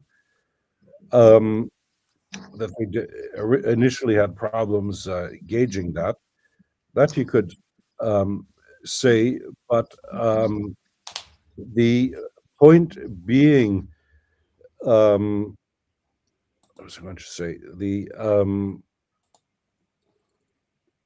with the canonical text, I think one should look with there's a difference between the canonical text and the canonical text, let's say an authoritative text, because if one looks, for example, in the church history of Eusebius, there is no canonical New Testament yet as such, or they're debating the books of the Bible still. But there are authoritative texts. So what I mean is this is a part of a drawn-out process before a text becomes canonicized. And I'm not sure that the canonical text is the right term for the Quran, because that is largely, Christians with their synods and what have you, and they decree what's canonical and which books become part of the canon and not. And as far as I know, for the Quran, we don't really have that. No, when I say canonical text, what I mean is the text that we now regard, or Muslims now regard as canonical. Whether it was regarded as canonical at the time, well, I would say somebody thought it was canonical because somebody was producing these, and then other people were trying to make up stories to explain the text that they had they didn't understand.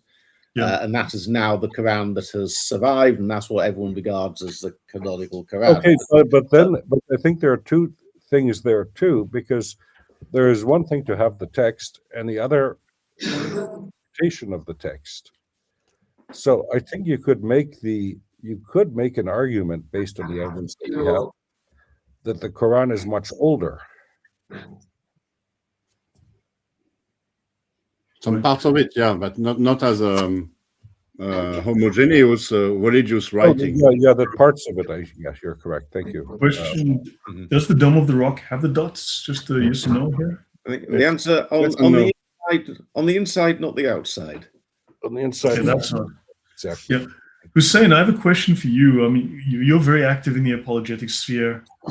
And so you use a lot of data to debate and to talk with Muslims and Christians. So how is this information? I mean, we are doing some fairly cutting edge kind of debate discussion. Well, I would say more discussion and analysis, research, hypothesizing. How does this help you, and how do you think it helps the broader apologetics community? Because we're not really stuck on the standard narrative here. We're like pioneering. So how does this help? Your thoughts on that? Well, the whole topic of the Dome of the Rock is, especially, I'm Palestinian, like I said. The Dome of the Rock is the cornerstone of the Palestinian identity, and it's very very important to Muslims, and it's especially important to Muslims now that Israel controls Jerusalem. And so the whole topic of this is it's very important to Muslims, to know this and to know that Jerusalem, the fact that Jerusalem isn't mentioned in the Quran, the fact so this would be another front on revealing the weaknesses and sort of showing that Islam is built on a falsehood. Yeah, that, and a funny thing about Surah al-Isra, that's where the magic donkey ride supposedly happened. It's also called the Surah of the Israelites, and it's interesting that in Arabic the word Israel, it's very similar to Isra. It almost feels like they just dropped off the name of God, Eid, E-L at the end of it. So, this is, and the fact that surah is all about Moses. It's not all about Moses, but it goes right into Israel. It goes right into to where they think that the servant isn't Muhammad, it is Moses. When it says, Asra bi'abdihi, the one who went his servant to, the Al-Aqsa, and so it is very relevant to the, but I've even heard Muslim Arab from Al-Azhar University graduates saying Al-Aqsa is not in Jerusalem. Al-Aqsa is in Ja'rana, which is next to Mecca. And Muhammad went there many times. And there actually is a mosque called Al-Aqsa in Ja'rana, which is like 20 miles from Mecca. And where it's like the whole Jerusalem myth connection is a myth. It didn't really, but I was made to look, from what I understood, that Abdul Malik is the one who wanted to create this illusion in order to fortify his connection to to Islam, and to use a verse of the Quran that mentions Al-Aqsa as a legitimizing the Jerusalem connection. So it is a very important, and seriously, I mean, it's for Muslims, this is all over the world, including Iran, including the Shiites, and the Jerusalem connection is so important, but it's so weak. It's so important. So we should do a presentation. Lloyd, if you would go back to Safaria, and if you open Exodus 24. Yeah. Give me one moment. So then we have reason then to get together, plan. I mean, especially with you guys, Odon, Robert, Paul, and even Hussein, and others, to talk about Al-Aqsa, then to basically prepare a presentation, look at the history, look at the Quran, and try to pick that apart. That might be very useful. Yeah. If you go up to texts at the top left. So exit top left, Exodus. No, Tanakh. You go to Tanakh. Tanakh. And then Exodus and 20. You go down to verse 4. Voila. Then click on the 4. Okay. First of all, it says no. It's 19, not 20. 19. It's verse 19. So go back one. Yeah. Sorry, How do I go?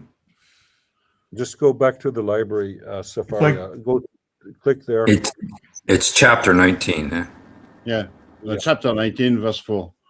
There we go. Verse 4. Yeah. So you have seen what I did to the Egyptians, how I bore you on eagle's wings and you brought me. Then you go to, you click more at the bottom right, more at the bottom right. And you go to Targum. And you go to Targum Jonathan on Exodus at the bottom, Targum Jonathan. You've seen what I've done to the Egyptians, and how I bore you upon the clouds as upon eagle's wings from Pelushin to take you to the place of the sanctuary, there to solemnize the Pesach, and the same night brought you back to Pelusin. From thence have brought you nigh to receive the doctrine of my law. Wow, that's the donkey ride. That's the night journey. And the thing is, this explains, because this is during the Exodus of the Israelites, and Moses gets flown to Jerusalem apparently to celebrate Pesach. But the point being here is that if you look at Pelusin, that explains Al-Aqsa, because that is either the most easternmost town of Egypt or the most westernmost town of Israel. It's the furthest synagogue, either which way you look at it. It's at the in extremis. It's at the limits of whichever way you look at it.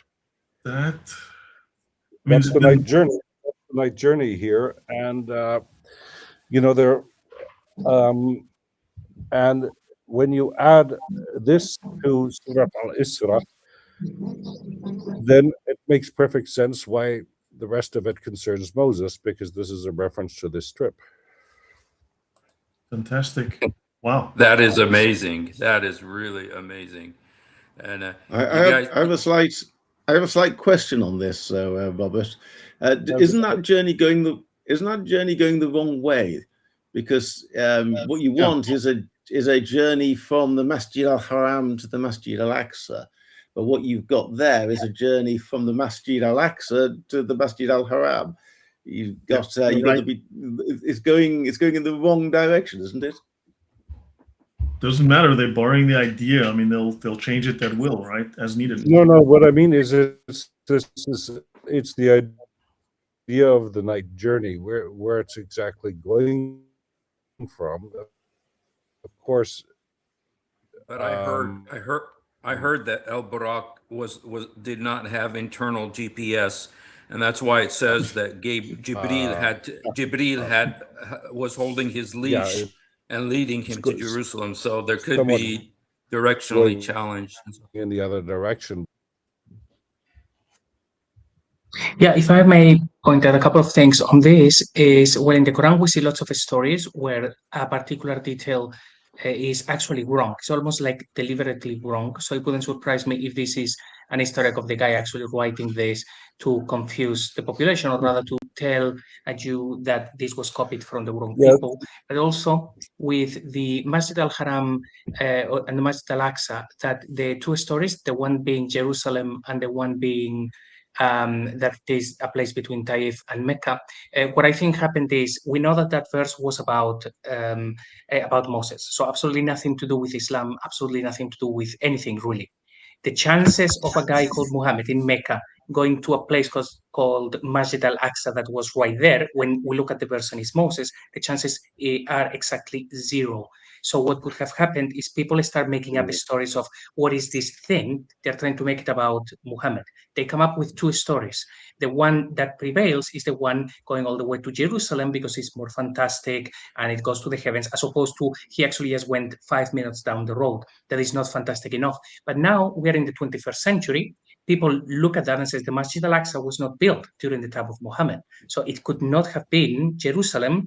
Oh, let's look at the other story that they told. And now they're going for that. But they were both made up. Some people realized it couldn't be Jerusalem. They created another one. We see these in other stories, such as Moses walking all the way to Mecca. Abraham walking all the way to Mecca with Hagar. And then in other stories, actually he flew in the Burak. We see that they are trying to make it all work with Islam. And in the end, one story becomes prevalent, and when we debunk it historically, because the Masjid al-Aqsa wasn't built until the time of Abdul Malik, then people are looking at the other one and says, well, okay, Muhammad was there in Mecca and it was nearby. No, the exegesis is clear. It's been 1400 years as Jerusalem. Both stories were just fabricated. And hello, Mel. Very good to see you. Yes, hello, Mel. Well, hey there. Hey, if I could just... If I could just say one last thing, I need to actually go, but I just wanted to say one last thing about about the El Burak connection. That Muhammad said that Muhammad also had a very lovely, beloved donkey. His name was Ya'fur, and Muhammad said that he was actually related to the donkey that Jesus rode into Jerusalem on. And so I'm wondering if El Burak might be related to them as well. I don't know, but anyway. Hussein, I just want to borrow you. Can you just stay on for another 2 minutes? Sure. Yes.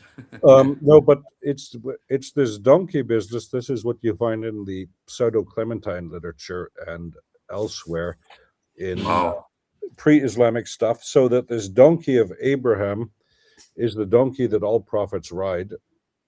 So it's also in some Christian traditions, it's the donkey that Jesus rode in Jerusalem. So you've got this divine donkey parked somewhere, and everybody that gets sent by God rides it, and this is how you know. So when, according to Islamic narrative, Umar enters Jerusalem on a donkey, you see why this tradition arose. It bears a lot of resemblance to Palm Sunday. But just off the top of my head, Hussein, if you go to Quran, was it 1788?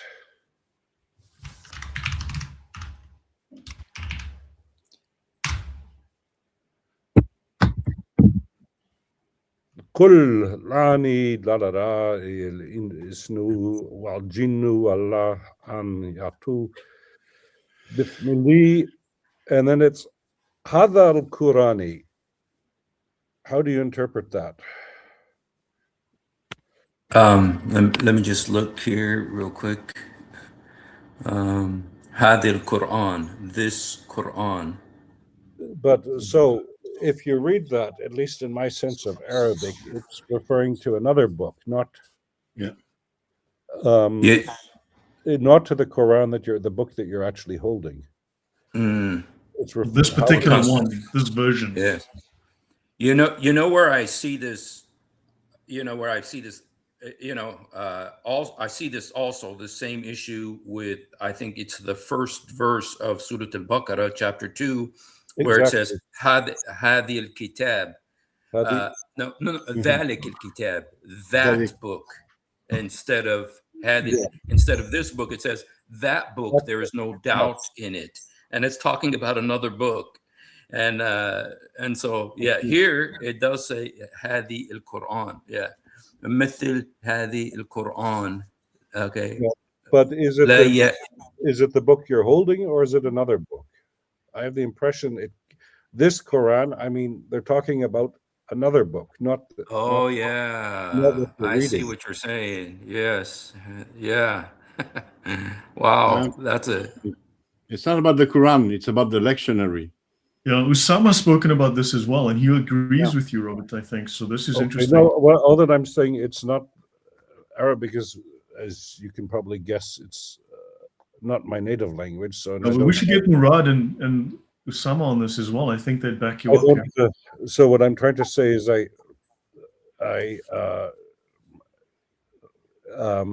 when we have a native speaker, I'm going to let him decide and not myself.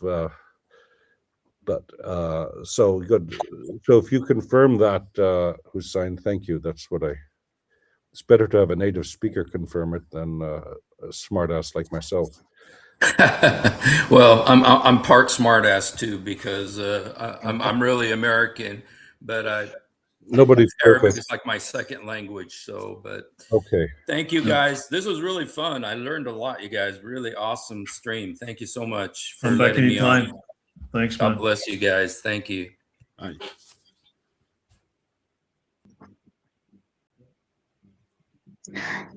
Yeah, and again, on the same, this was from Adam Seeker, that the Quran actually begins like this, where it says, Dalik al-Kitab.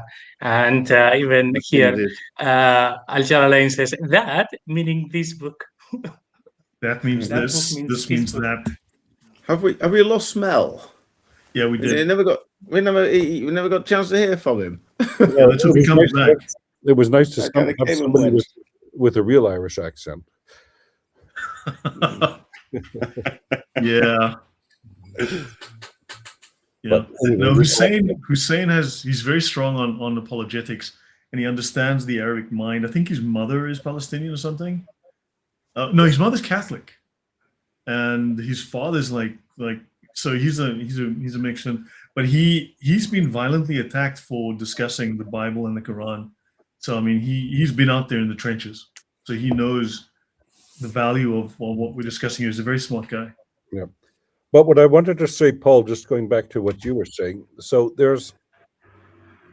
I think one has to look at it in several stages, because there is first the Quran becomes. Mel is back with us. Welcome back, Mel. Hello, Mel. The Quran is at the first stage. It has an authoritative book. So how and when it became canonized, if that's the correct term, if it's not too much borrowing from Christianity, is another question. Yeah.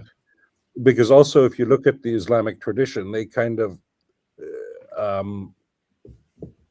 all of these traditions that go to Uthman, you find also going to Abu Bakr. And it's this story with Afsa, who's got the Quran as in a shoebox under her bed, and Hassan ibn Thabit says, "Yeah, I wrote a copy, and Hafsa has it now." And and they go and get Hafsa, and says, "Yeah, but I want it back. It's the only thing I have of my husband's." And "Oh, yeah, you'll get it back when we're finished." But they assume that this thing was always one text. So how much canonicism? But then I think there is a third stage you have to add there, Paul, and that is the exegesis, or rather the eisegesis of the Quranic text, which developed over time. Because even if you read the tafsir, even Tabari, who, as far as I know, the tafsir is only preserved in one manuscript, so that means that it probably wasn't that popular a text. I think it's more, especially Nöldeke in his Geschichte des Quran says, yeah, if I can live to see, them finding a copy, and then it was later, shortly after, published by Derenburg in France. But he's all over the map, and I always have the feeling that with the Mufassirun, that their primary goal is the Asbab an-Nuzul, the circumstances of the revelation, and not so much what the text actually may or may not mean. But I think the exegesis is at yet a later stage. So I think that there is at some stage a Quran, and why? Where does it come from? We don't know. But I think if you're going to start a religion in late antiquity, you basically need a book. Right. Because you see the Persians, they also start in early late antiquity writing texts down that have been transmitted orally for a long time. I think that's partly Christian influence, because you need a book to be a religion. Look at L. Ron Hubbard. He wanted to get rich and started a religion, so he wrote Dianetics. Oh, Joseph Smith. Also. Joseph Smith, yes, exactly. Yeah. So after Christianity, you needed because this whole idea of al-kitab, of the book religions, or people of the book, or what have you, it's a bit of a weird notion, because especially coming from a people without books. Yeah. Yeah. So Mel, welcome. Been a while. It's a pleasure to join you. Unfortunately, I haven't been able for a good while, but I wanted to talk about Surah 17. I know some of you have chipped in on it. I did a little bit of investigation into it a few days ago, and I asked the question, okay, if it's talking about the Fardas Masjid, presumably it's talking about a synagogue. So what does the Talmud talk about as the Fardas synagogue? And it talks about the synagogues going out from Jerusalem. And if you get out to Nahardia and Mahosa, that's where you find the farthest synagogues from Jerusalem. So my interpretation of it is very different, which is it's talking about the night journey of the Shekinah returning from Jerusalem after the death of Nehemiah bin Huziel back to where it normally existed, which is in the academies. So a totally different take on it. But Dan Gibson also has a totally different one, pitching a mosque somewhere in Jordan, I believe. So in Quranic geography. Possibly, yeah. So that's my little take. I think I think when you look through the Talmud, I think, and if you find a straightforward solution, I tend to prefer that than just using fits of imagination, you know.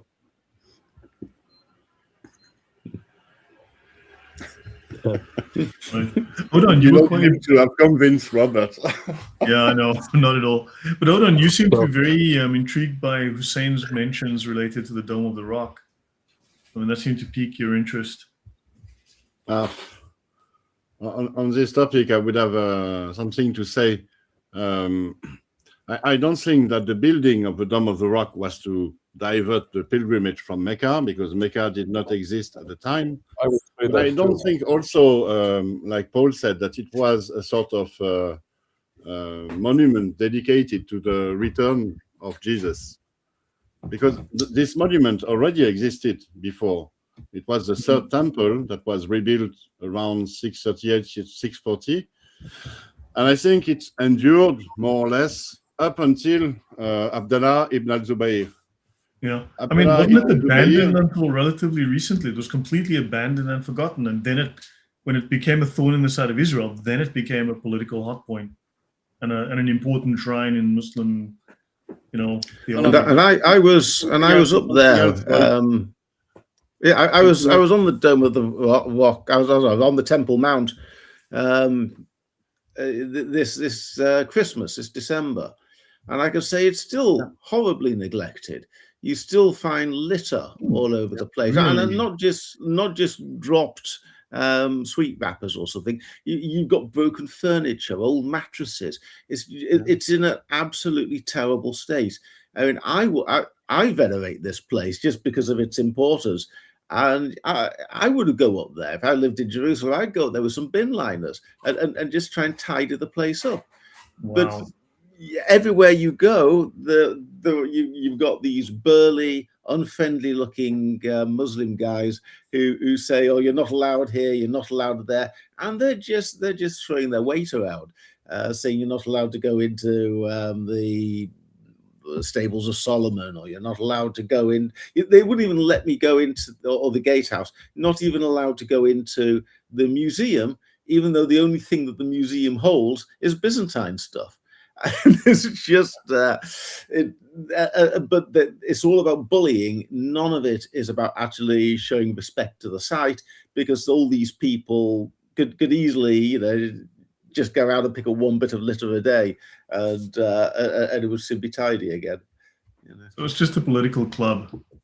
Well, you have to, because there's an interesting little German book. I have to find it, but it's somewhere disappeared in my library.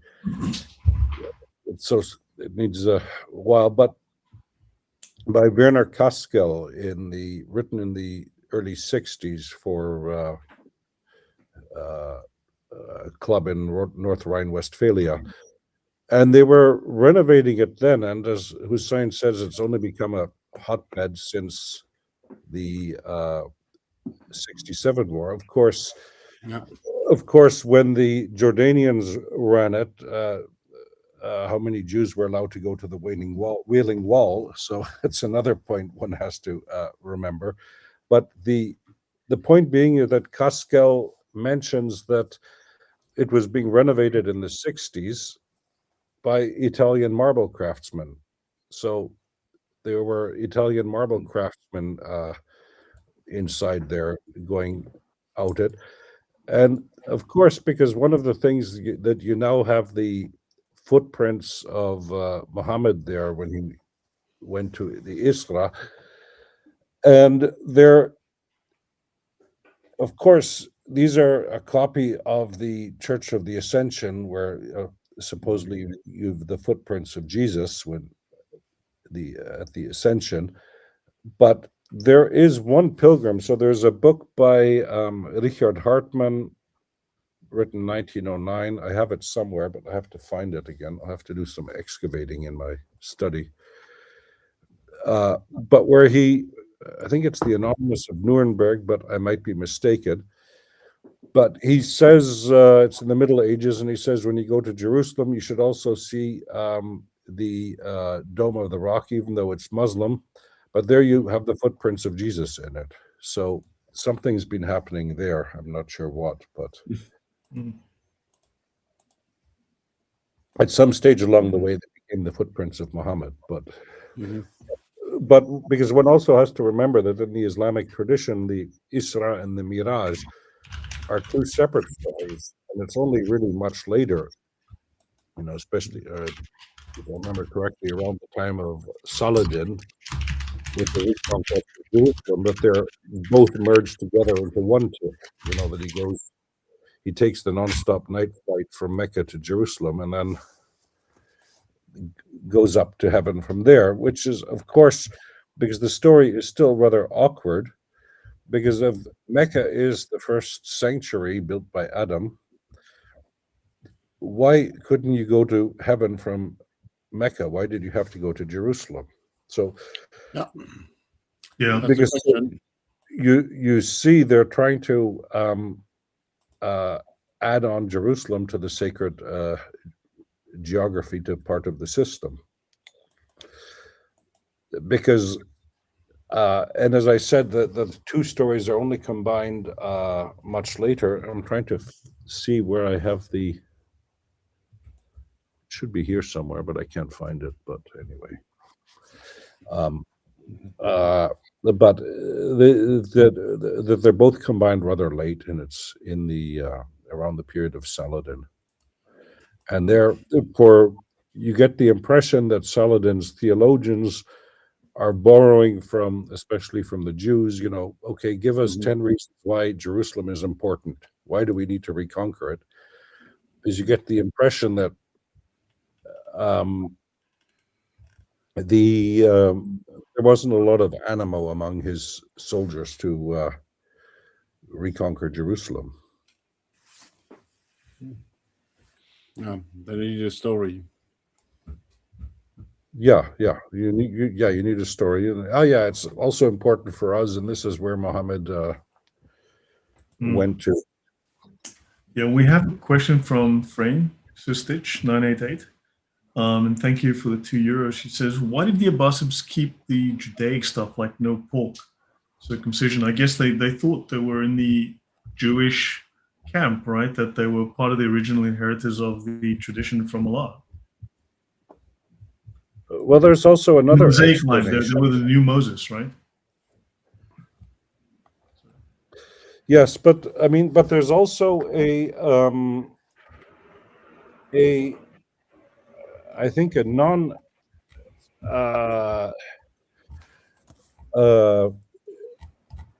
Judaic explanation that there was a pork taboo among Semites beforehand, and also, for example, circumcision was widely practiced, with the ancient Egyptians and the Berbers and what have you. It was a rather common rite. But it would also be a way to distinctly separate them from the Christians who had a different set of laws given to them. Yeah, but for example, when you read Josephus, one of his proofs that the Arabs, so we talked about this some weeks ago, that this notion that the Ismail is the patriarch of the Arabs largely goes back to Josephus with his Antiquities of the Jews. And basically, to oversimplify it a bit, but what Josephus says is, look, according to the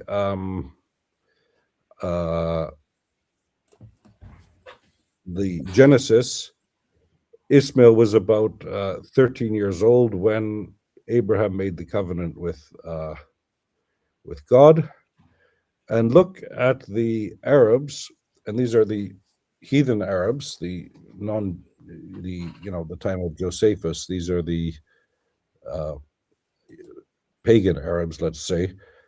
And they circumcise when they're 13 because it's a rite de passage, of course. And so Josephus, who's using Greek ethnography. Pardon? Mel just disappeared. Oh, okay.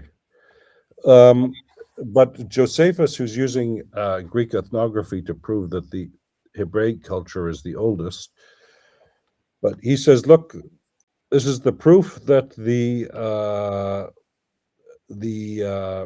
Arabs are the descendants of Ishmael because they get circumcised at the same age as Ishmael did. So one doesn't necessarily need it to be a direct Judaic influence. Yeah, go ahead. Yeah, Yehudu Nevo talks about a sect called the Abrahamists that pre-existed Islam, and they had very much similar customs. How big a sect they were, I don't know, but they practice eating just pork and things, or not eating pork and similar things you find in Judaism.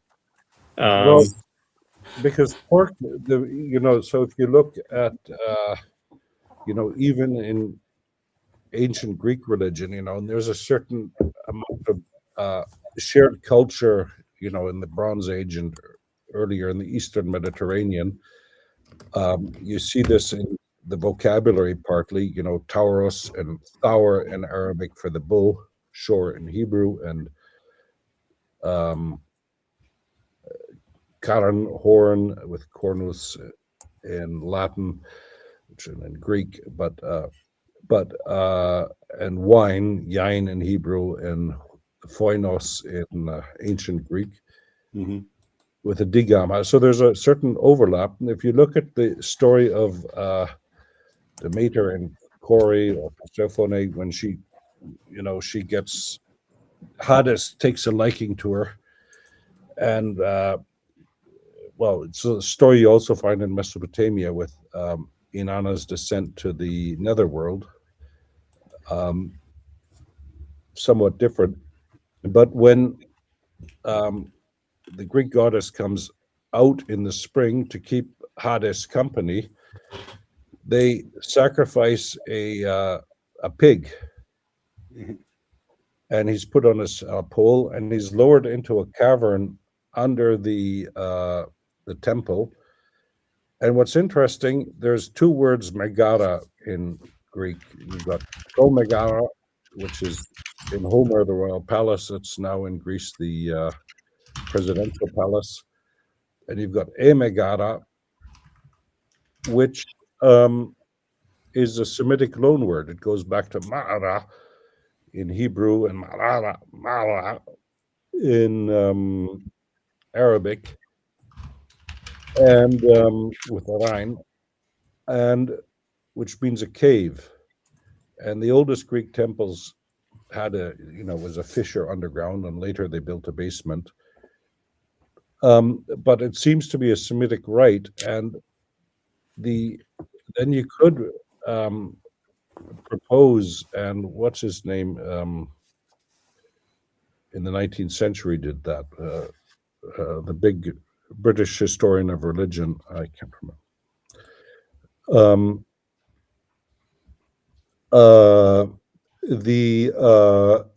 James?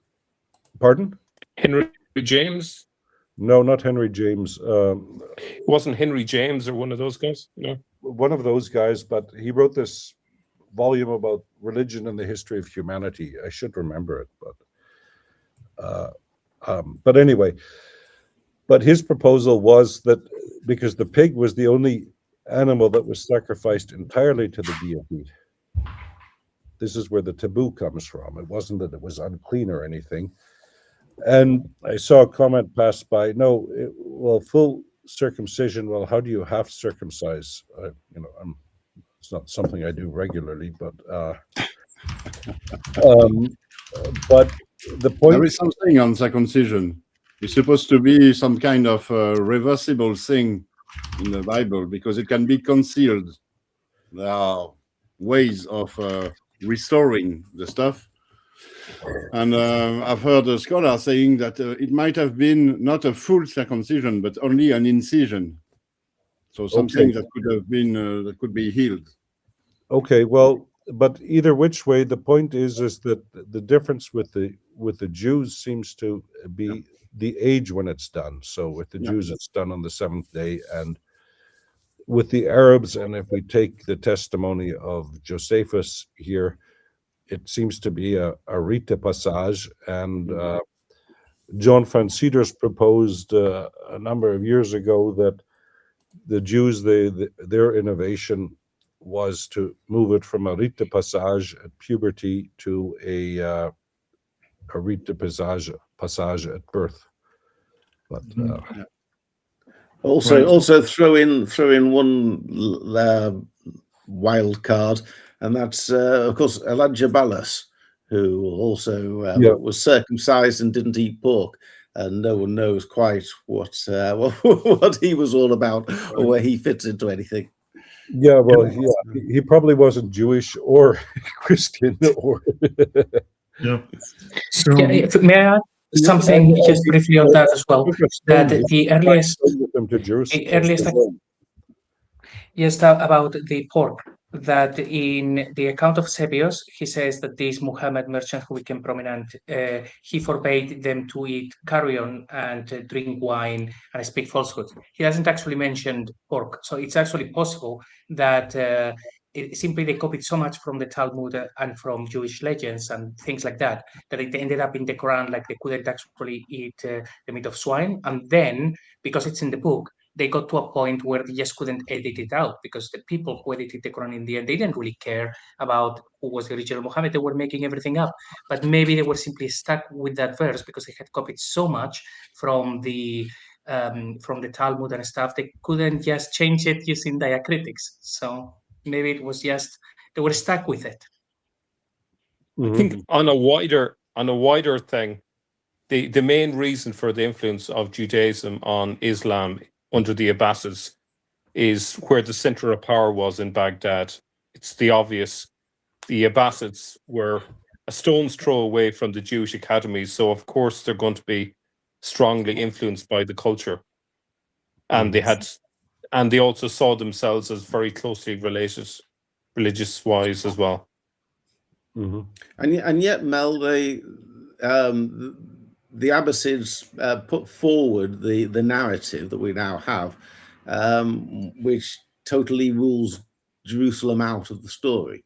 The Abbasids were basically responsible, as far as the way I read it, responsible for Ibn Ishaq and all that, and everything else that came after him, that denies the Jerusalem connection and puts everything down in Mecca and tries to minimize everything. So it's curious. I think as I'm discovering from a person called Amir recently, that an awful lot of the early writings in the 8th century was deeply encoded with a temple outlook.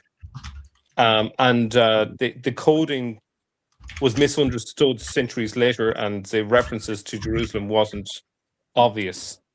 I think it's very hard at this stage to determine when the move to Mecca happened. So without a clear idea of when the transition, it's very hard to make interpretations. Yeah, we've begun nearly 2.5 hours, so should we wrap up in the next few minutes with our closing thoughts? Okay. I just wanted to say there was a thing about Adam's coffin going onto the ark with Noah. You also find that in Tabari. It's not just Shiite legends. You find that in Tabari's but okay. Odon, you wanted to say? It depends whether you want to wrap up now or if you give me 1 minute. I'm easy. No, take your time. Make your It's comment. about the Jewish influence and why did it sort of keep on with the Abbasids? I think it's during the Abbasids that the late stage the late stage of the Islamic theology is invented. That Islam is supposed to replace Christianity, which was supposed to replace Judaism, and so on. So Islam is supposed to be the ultimate religion, and the first religion was sort of Judaism. So Islam has to assume Judaism and the Jewish law, sort of. It cannot be completely different from Judaism. And so I think this idea of revelations that replace each other, which came at a late stage during the formation of Islam, it's one of the reasons why the Abbasid kept on with Jewish customs that make no sense within Islam.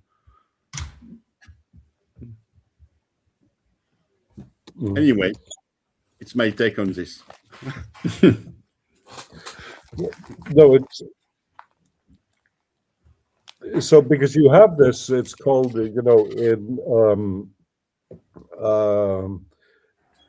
Israeliyat, which is the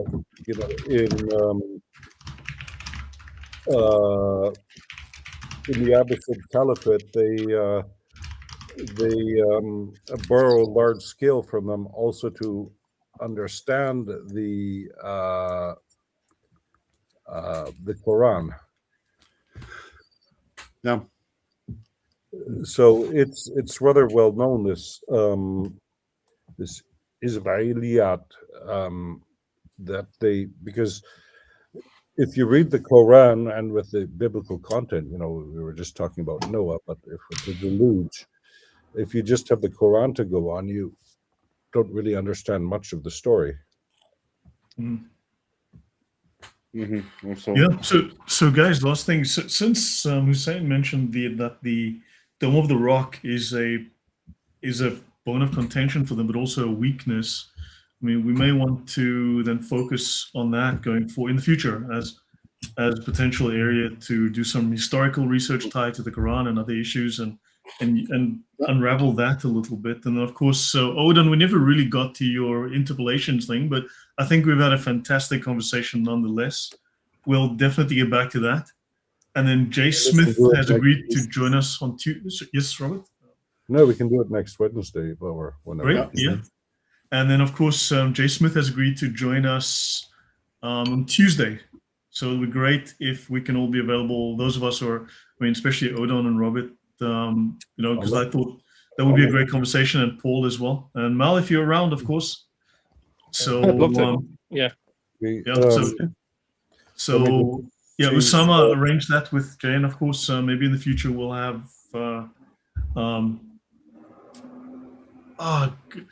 Robert. What's his name? The other? Come on, it's Robert Spencer. Yeah, and potentially we might have who's the other scholar? Gabriel Reynolds. Yeah, Gabriel C. Reynolds. Yeah, that may happen. But look, let's look at Tuesday and definitely pick it up. Okay. And then Wednesday we'll be back. So yeah, that'll be interesting. But this has been a fascinating conversation. I mean, I love where it's all going. And so with the Dome of the Rock, just to conclude then, because the big problem is what is the Dome of the Rock? Because if you look at the architecture, it's clearly a martyrion from the form with the dome. And, this goes back to the Golden Dome of Nero. And but it's essentially a Christian type of church building, usually over something sacred, probably the rock. And no, but what I mean is, that has a dome built over Mary, but the Assumption of Mary, I think you call it in English, and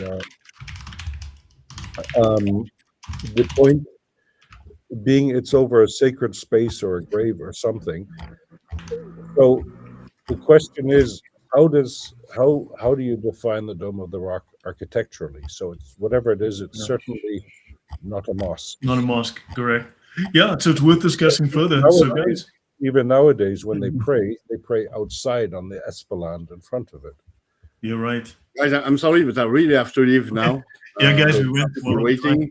So see you soon next Tuesday, next Wednesday. Bye-bye. So let's call it then. Murder. So yeah, guys, let's call it a day. It's been 2.5 hours. I think it's been fantastic. So we'll be back. Yep. We'll pick it up again. Okay. Right. Bye, everybody. Thanks, everyone. Bye. Take care. Okay.